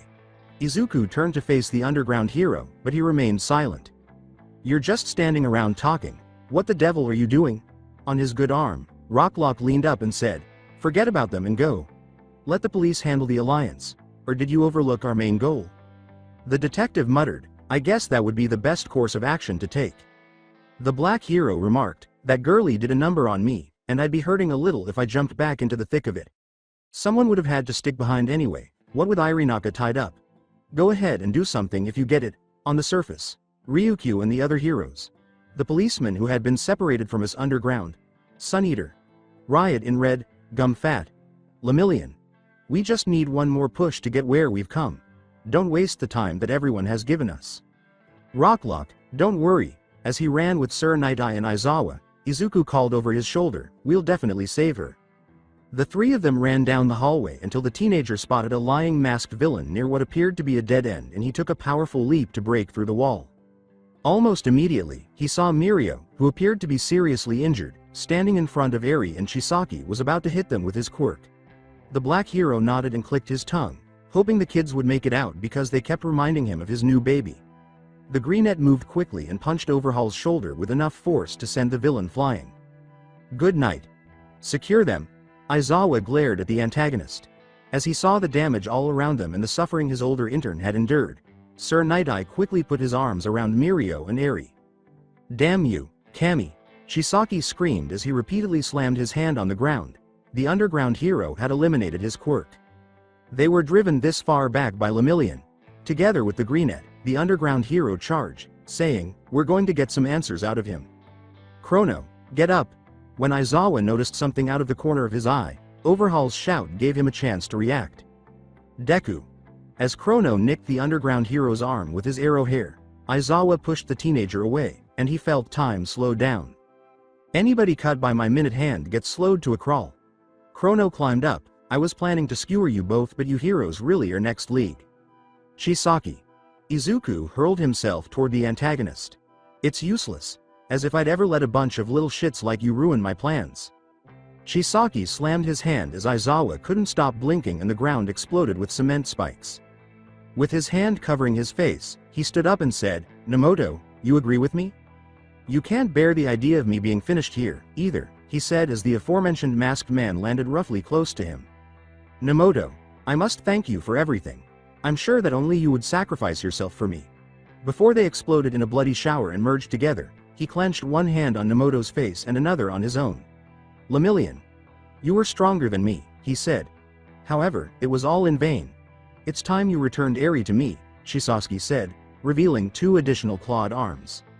The greenette's eyes widened in surprise as he said, he disassembled himself and his comrade and fused together with him. Izuku swiftly assessed the situation, saying, when someone lays their fingers on me, I can't help but feel the need to cleanse myself. I can feel the blood rushing to my head. I'm in an awful mood right now, Overhaul scowled and growled, but this is a little better. This is the first time I've been forced to this point. What a tragic life, huh, Lemillion? He laughed cruelly. You wouldn't have permanently lost your quirk if you hadn't gotten involved with Eri. With me, you could still go after your goals. Izuku realizes, lost, forever. Does that imply that Chisaki has mastered the quirk erasing bullets and that his senpai's quirk is permanently gone? And despite losing it, because you insist on dragging this out, Chisaki stoops on the ground, hands down, you've gotten all of your friends involved, and they've all died. He launched a series of attacks on Sir Night-Eye's group before Izuku threw a big piece of debris at him, which the villain caught. The greenette then cleaved a stone spike with his leg, catching it in midair. The villain threw the debris away, saw the teenager swing the spike down at him, and then disassembled the stone before slamming his hand on the ground once more to create a barrier of stone spikes, which Izuku blocked with his boots. I can't read his movements. The OFA inheritor gritted his teeth and said, I would have been stabbed if it weren't for these iron souls. Not only has his stamina recovered, but so have his injuries. Chisaki teasingly said, power and speed, is that it? A stamp slammed into his chest, sending him skidding backward. I'll fight this man. Sir Night-Eye lunged. Go tend to Eri-chan and Lemillion. As if I'll allow it. The villain barely avoided shooting stamps as he roared. Go ahead and register that. Izuku raced through the spikes as the salaryman fought the villain until he reached Mirio and Eri. Eri-chan? Senpai. Are you able to move? He asked them, kneeling down. Oh, yeah, no sweat, Mirio moaned, wearing heavy trousers. This is really annoying me, I suppose. The greenette kicked the wall open and carried them out, saying, let's leave this place. It was just closed off a few seconds ago, but this is the route we took to get here. It is imperative that we distance ourselves from Chisaki. It will be safer than here, at the very least. Eri whimpered, his eyes tight, tears streaming down his cheeks. Please. The greenette wanted to say something, but he couldn't at the moment. Izuku ran back to the battle, and his eyes widened when he saw Sir Night-Eye with a spike through his stomach and his arms severed off, before his gaze whipped to Chisaki, who sent another wave of spikes. Izuku channeled OFA into his leg, then stomped it on the ground, shattering the spikes in the floor. Shisaki was taken aback by the power, wondering if the child had been holding back earlier as Izuku poured 20% throughout his body. Shisaki said, "You guys recognize that coming here has only made things worse for yourselves. Give it up. Simply put, everything will work out just as I predicted. Everyone will perish. I refuse to allow that to occur, even if that's what fate has decided." Izuku scowled. He charged at the antagonist, saying, "I'll change the future. I haven't touched the pieces of the ground that were broken into fragments." The villain gave the charging boy a menacing glare and said, "So he's using that as his wall. How cunning." He smashed his hands on the floor and hurled 4 pillars his way. The greenette stomped his foot through the ground to smash the stone attacks, saying, "I can gauge the timing of the disassembly, but I can't dodge them all. Endure it. Until you win." He jumped up backward to avoid Shisaki's grabbing hand, then bounced off the ceiling back to the villain with gritted teeth, saying, "He won't give up Eri, even if it kills him. I can't take too much time. Even if he accumulates damage, he can simply repair it, finish it with one strike." To the head, he flipped over to drop a heel kick on the villain, Manchester Smash. At first, he thought he made a hit, but it turned out that the villain sidestepped his dropkick. His extra claws dig into the ground before he stabs Izuku's limbs, stopping him in his tracks. "Honestly," he huffed, "although it's true I can repair things, it hurts quite a bit when they're disassembled." He scowled over the boy, saying, "I had enough of this. No matter how fast you are, compared to the first two, the approach of your movements is straightforward and easy to see." "Not just yet." Izuku forced himself to get to his feet. The villain said, "Ah." Lemillion hung on in the same manner. One of his hands opens to reveal a mouth before it shouts out echoingly, sounding like Nemoto, "Because of you, I had to die again." The latent strength of a human who refuses to give in is not to be made light of. "Eri, is that what you wanted?" "That's," the greenhead turned to watch Eri stumbling through the hole back into the battlefield. "Not what I wanted." "Why?" When the teenager's eyes widened in alarm, he said, "Remain away. You must remain with Tagata, Eri." Nemoto's handmouth said, "Eri, do you think this boy can get through this alone?" Eri shivered. "Nope, what should you do in that situation?" Nemoto said. "Come back." Eri approached the villain trembling with terror, "and in return, you must restore normalcy to everyone. In fact," Shisaki said, "it's much simpler for you to be the only one harmed rather than for others to suffer harm as a result of you." Even though you had briefly put your faith in Lemillion, that hope that had started to grow inside of him has now been dashed. Have you come to that realization yet? You are undesirable because what you did to Eri was the most cruel thing you could have done. Even so, even if you believe it's none of my business, Izuku yanked the spikes from his limbs. He looked at Eri and said, "You were in tears." In his hand, he crushed the stones into pebbles and declared, "Today, nobody will perish. I'll come to your rescue." The villain's eyes narrowed, and then they heard some crashing from above. When they looked up, they saw that the ceiling had collapsed, and to the boys' surprise, Ryukyu had smashed Rikia through with her group. Exactly on point. Ryuko roared as she transformed into a dragon. "Kiro," said Tsuyu. "Ryukyu, you guys," he gasped. The dragon heroine narrowed her eyes and said, "Wait, if he's down here then who?" Her nephew had led them to this location on the surface, but it turned out to be a fake. "Deku?" Ochako asked, staring at the adolescent in a perplexed manner. "What?" The frog girl asked, "So who was the Deku from before?" The dragon heroine snaps her head to him as Mr. Compress drops out of the hole above, saying, "Oh, for the love of, this is just dreadful. Those two are complete psychos. I'm a fool for thinking they were being nice to me." Ryuko snarled, "The villain alliance." The gravity girl was agitated until she heard her partner yell, "I have no idea what's." Tsuyu exclaimed, "Uravity," and gestured to Sir Night-Eye, who was lying beneath some debris in his blood. As Mr. Compress dashed toward the girl from a different direction, Izuku leapt over to grab Eri and exclaimed, "I'm leaving Night-Eye to you." Just then, a huge pillar shot upward, launching the young girl into the air. He yelled angrily, "Shisaki!" as the villain leapt to the top of the rising pillar and violently grabbed the girl. Shisaki frowned at the young girl and said, "This is a complete mess. You are worthless trash." With an outstretched hand, the greenette leapt toward the top of the pillar and yelled, "I won't let you." He couldn't allow him to leave with Eri. Overhaul yelled, "Give it up already," just before something fell behind him, and he snapped his head to see Lemillion's frayed cape encircle a falling stone. He sighed in surprise, "So it got blown up here." How sickening. Eri reached out for the cape, and her horn glowed brightly with lightning. It isn't possible. When Eri's quirk came into play, the villain's eyes widened in horror. Nemoto then spat backward from Chisaki, forcing him to let go of the girl. Her peculiarity that rewinds. Stop, please. Eri, holding a cape, falls toward Izuku's arms, saying, I don't want you to die. Izuku grabbed her firmly and said, this time, I'm not letting go of you. Give her back. Chisaki roared angrily as he thrust his hand out to them. His other hand gripped the pillar and caused it to fall apart. Not good. I can't move well suspended in midair like this, the teenager said, gritting his teeth as the villain lunged at him. He held Eri tightly as his right leg reared back with OFA power, and Overhaul tried to pierce him with a stone claw, only to have Izuku disappear from the villain's view, confusing him, before the ceiling exploded outward. To his confusion, Izuku finds himself miles above the city. Wah! Right when I was about to kick him, I got blown all the way up here? He asks. He searched for an explanation until he realized something. Had he unintentionally used the full force of One for All? He glanced down at his legs, which appear to be in good condition. He lands on his feet with a thud and says, my body feels hot, but it's actually cold. Despite the fact that I just used 100%, all my injuries have been healed, he exclaimed, crouching, and then he turned to face Eri as she bit her bottom lip while sparks were flying from her horn. Is that your power? He asked, feeling pain all over his body. What the? Now it feels like, the inheritor curled up, my body, is being pulled apart from the inside.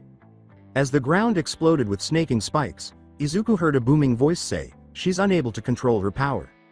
By some chance, she was able to activate it, but Izuku grabbed the girl before he launched himself into the air to avoid the spikes. You don't know how to stop it, do you, Eri? A hideous creature made of stone and flesh exploded, opening its mouth to reveal the top half of Chisaki. Izuku glared deadly, realizing that the villain had fused with one of his men once more, and that it looked like Rikia because of the familiar mask on the top part of its beak. With Eri's quirk, she can rewind humans. Depending on how she uses it, she could probably revert a person to a monkey, if she tried. If you continue to hold her like that, you'll disappear. She can rewind anything she touches to nothingness. That quirk of hers is cursed. Return her to me. There's no way to stop her other than my disassembly. I won't. Izuku laid Eri on his back and secured her with Mirio's cape. No matter what. I see, the instant my leg broke, before I would even feel pain. She reverted it for me. It's such a kind, gentle quirk. Now that I've experienced how it feels, I understand. She continues to revert my body with blinding speed. In this case, if I'm constantly accumulating grave injuries at an even greater speed, Izuku said, slipping into fighting stance. Eri, will you lend me your power? Neither you nor Eri, Chisaki lift the upper body of creature up, understand the value of her power. By developing a quirk, you make leaps forward. Through extensive research, I have been able to extract Eri's power and successfully brought it to its pinnacle. And the result is not merely the ability to rewind the body, no, but a flow that runs even deeper. The flow that brow about our kind. The ability to rewind back before the mutation happened. That is the power that lives within Eri. All of creatures' hands grab buildings to disassemble them. The power to extinguishes one's quirk factor, returning them to normalcy. The power to destroy this world, built on top of quirks, the power to destroy the way of things. That is Eri. The Earth sprint toward the hero while some civilians cried out within their home, she is not a product made for brats like you. Who can't appreciate her value. The villain's eyes widened in surprise when Izuku appeared under the creature's head and the greenette's legs snap upwardly, launching the giant creature miles up in air with booming shockwave. After a few moments, Chisaki recovered from his shock and threw his arms in a whirl toward the greenette. He thrust his arms toward the boy and said, stay out of my way. Instead of hitting the boy down, the greenette appeared behind him. Every last one of you is missing the big picture. What I'm trying to destroy is this world. The very structure that makes it so. His bloodshot eyes stared into the leaping teenager's eyes. And instead, you fake heroes irrationally fixated on this tiny notion of justice that sits in front of your eyes. You. Izuku says, bending his legs as he turns his torso to confront the villain. Then, he kicks the air and charges at the startled villain. I have no doubt about it. When you sustain harm and put yourself back together to heal. But at full speed, I can exploit that gap. He kicked the creature twice with great force, sending it hurtling toward the surface. And deny you the chance to recognize. If I can't even save a little girl standing right before my eyes, he yelled as he swung closer to Chisaki's actual body. Then how can I possibly become a hero that saves everyone? He said, striking him with a powerful haymaker that sent his head flying backward and knocked him unconscious. The teenager grabbed the creature's arm and swung the giant monster downward as it flipped over his shoulder, and then slammed the monster back on the road with a shout. Everything trembled violently, as though the city had been struck by an earthquake, for a few seconds before it stopped and Izuku made a safe landing. He was relieved to see that Overhaul had passed out. He asked the young girl on his back, "Eri, are you hurt?" "I'm sorry. Due to my negligence, you..." His body tensed up as Eri's quirk grew stronger and stronger. It's growing more powerful. He hardly noticed that Chisaki attempted to smash them with his enormous arm, but Rikia stopped him as the villains permanently fainted. As the group crawled out through the hole, Ryuko yelled at Ochako, "What's the situation?" Her eyes widened at the state of her nephew. With a distressed expression, Ochako hurriedly tied Chisaki and said, "Night Eye is right behind me, and we've called for an evacuation of the local citizens. And Chisaki has been defeated by Deku. But something's not right." Izuku gritted his teeth as he attempted to resist the power of Eri's quirk, but the girl's painful cry was too much for him to handle. Deku used a crazy huge power to defeat him, so now he's suddenly in immense pain. "I apologize, Midoriya, I'm going to look at you," Aizawa said, gesturing for Suyu to turn his head toward them while the frog girl helped him up. As the girl passed out and the greenette held her with heavy pants while she lay on the ground, his quirk flared up to cancel out Izuku's and Eri's quirks, saving them. As she hurried to her nephew's side in her human form, Ryuko hurriedly ordered everyone to confirm if there are any victims in the vicinity. "Call as many ambulances as you can get. Those villain alliance members may still be around somewhere. Search for them." Ryuko knelt down to check on the boy. "Izuku, are you okay?" When Izuku opened his eyes, he said, "Why yeah, I'm fine." His aunt exhaled with relief. The paramedic and lead detective were holding Eri when the greenette said, "She's become feverish ever since she lost consciousness." The ambulances and police vans had just arrived. The paramedic said, "And you too. We'll take her to the hospital for now." Izuku nodded and heard his name called. He turned to see Sir Night Eye on a stretcher while the paramedics dragged him to the ambulance. "Understood." Under the oxygen mask, Sir Night Eye gasped, "You really did twist the future." After carrying Eri to the paramedic, the greenette ran up to his side and exclaimed, "Night Eye." "All Might." He said, "I'm still alive, and that he's ashamed to look you in the eye. But you have to see him again, no matter what you need." He bit his bottom lip, "To meet again. So, hang in there." He watched as the paramedics loaded the injured salaryman into the ambulance and his aunt placed a worried hand on his back. Despite numerous injuries, the rescue mission is successfully finished. The doctor looked at the results on his clipboard and said, "Just to make sure, I gave you a full physical examination, but I found nothing wrong aside from your arms." Izuku zipped up his costume and said, Thank you." He was at the hospital with everyone, and his aunt and Aizawa insisted that he get a complete examination to ensure that his and Eri's peculiarities weren't causing any negative effects. The doctor appeared perplexed. "But how in the world did your arms?" he said. The teenager exclaimed, "They're fine. More importantly, how are the other?" Ignoring the nurse's cries behind him, Aizawa walked into the office and said, "I just went and checked on them all." Izuku smiled broadly and said, "Aizawa-sensei, are you okay now?" As if it were a common occurrence, the unkempt man said, "I got 10 stitches. Now come." The teenager goes with him into the hallway, saying, "Sorry I wasn't able to keep up with you at critical moments." He shook his head and said, "Oh no, that's CC completely fine. So how are the others?" "Kirishima has immense bruising and lacerations all over his body, but it's not life-threatening," replied Aizawa. "Imajiki has a big wound on his face that looks like a fissure, but it seems to be going to go away on its own with time." Despite having multiple bone fractures, Fat Gum appeared to be recovering well. Rocklock was lucky. None of his wounds were severe because the blade did not strike any of his internal organs. Exhaling, Izuku said, "Thank goodness." Eri, on the other hand, still hasn't woken up, and her fever won't go down. The unkempt man went on, "We have her quarantined for now." "In quarantine? Oh no," the adolescent murmured anxiously, "does that mean we can't even go see her?" Aizawa retorted, "This was a decision made based on the information you obtained about her. She is unable to control her time-reversing quirk. Other than me, we have no means of preventing her quirk from happening again." You relentlessly destroyed your own body to experience her power, don't you? Not many people would be able to do that, and even if there were, she might just increase her power output. The teen nodded to him. Yeah, I definitely felt her power getting stronger. Izuku murmured, if you hadn't been there to erase her quirk. I believe that this is currently the most sensible course of action because we are unsure of its strength and want to keep our minds at ease. We're also doing this for her. It only works on people, not on objects like buildings or the ground. That means we can't easily train, discipline, or fine-tune it. They enter a room and say, that means we can't rely on her quirk. What do you mean, WW? The teenager gave the underground hero a perplexed look. This is a good time, Aizawa said, looking ahead as the teenager followed his gaze to a group. All we can do is accept it. That man just got here. All power.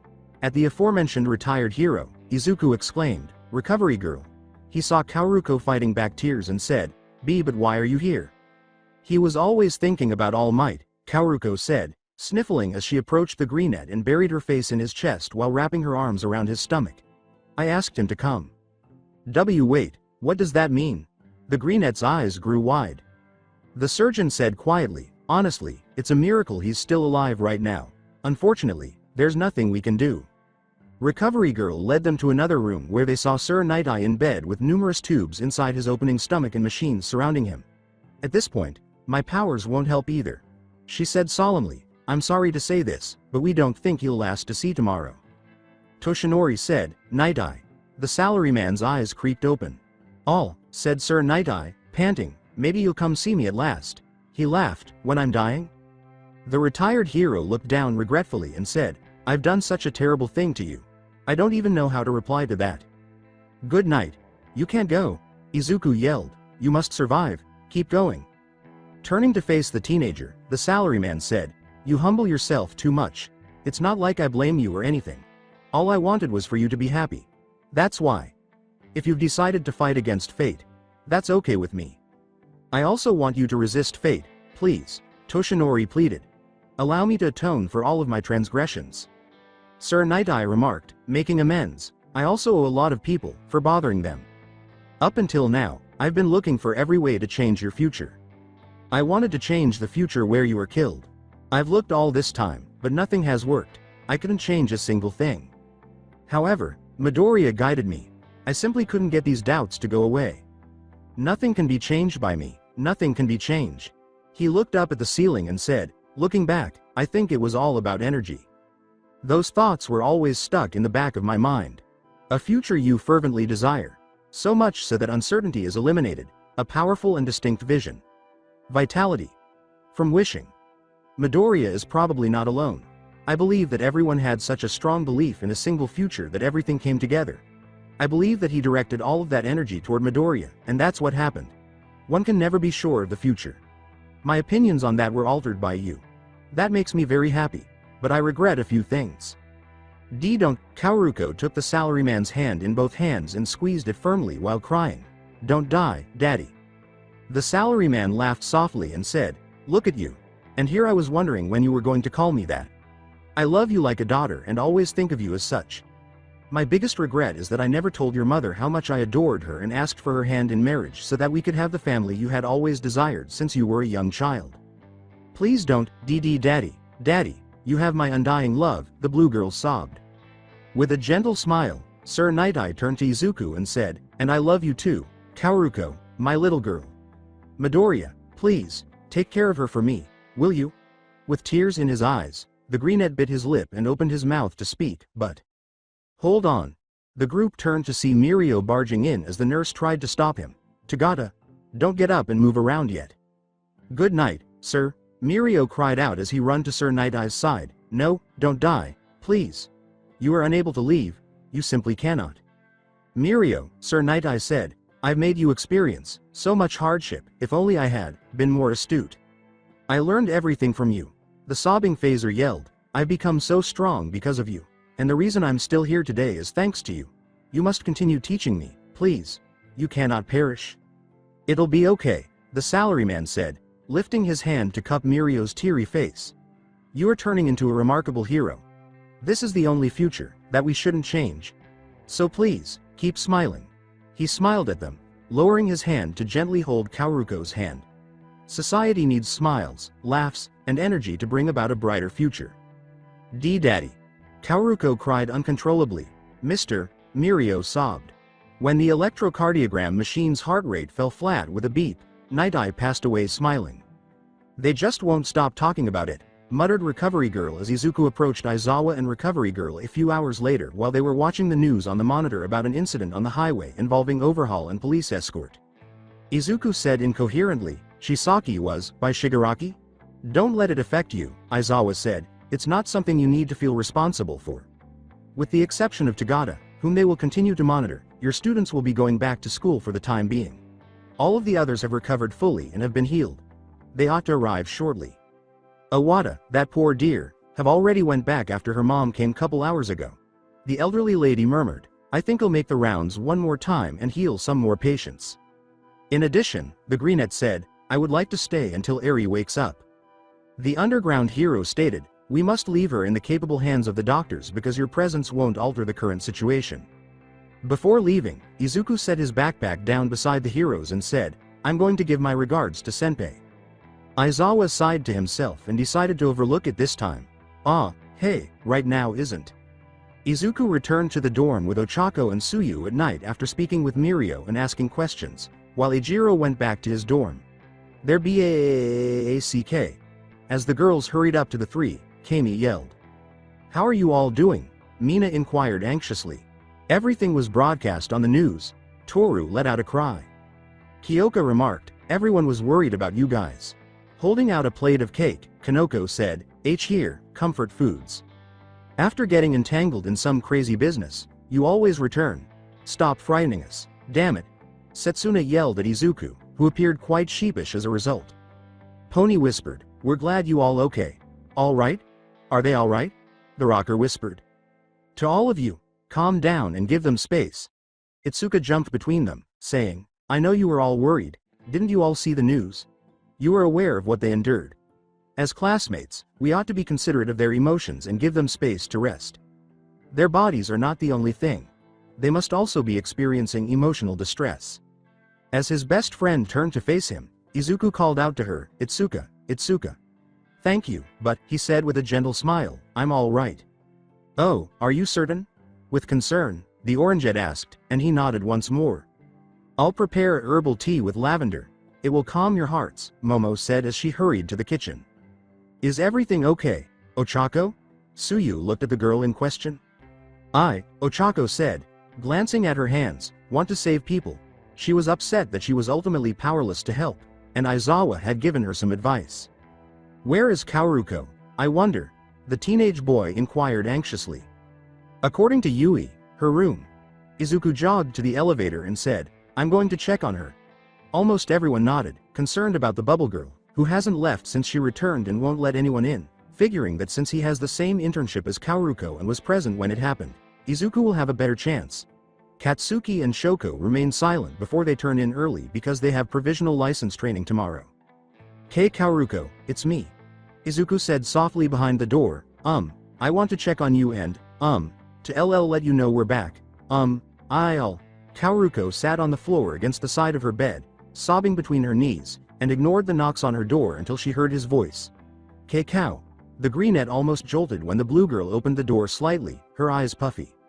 Kaoruko sniffed and said, PP please see come in, as the blue girl gently closed the door and walked to the center of her room with Izuku.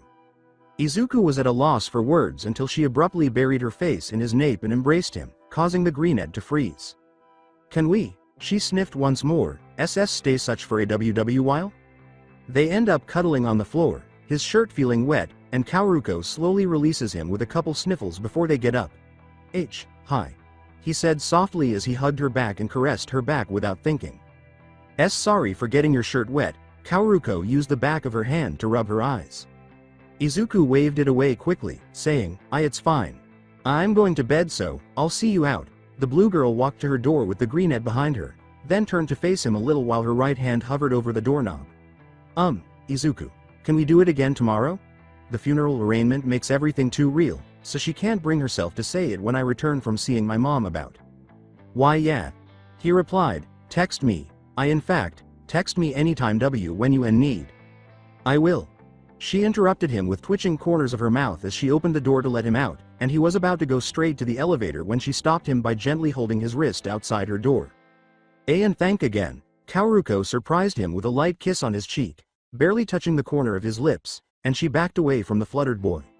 See you tomorrow. She closed the door quietly, and Izuku rubbed his kissed cheek with his hand before he took the elevator, wondering if it was just an innocent gesture of gratitude or her coping mechanism.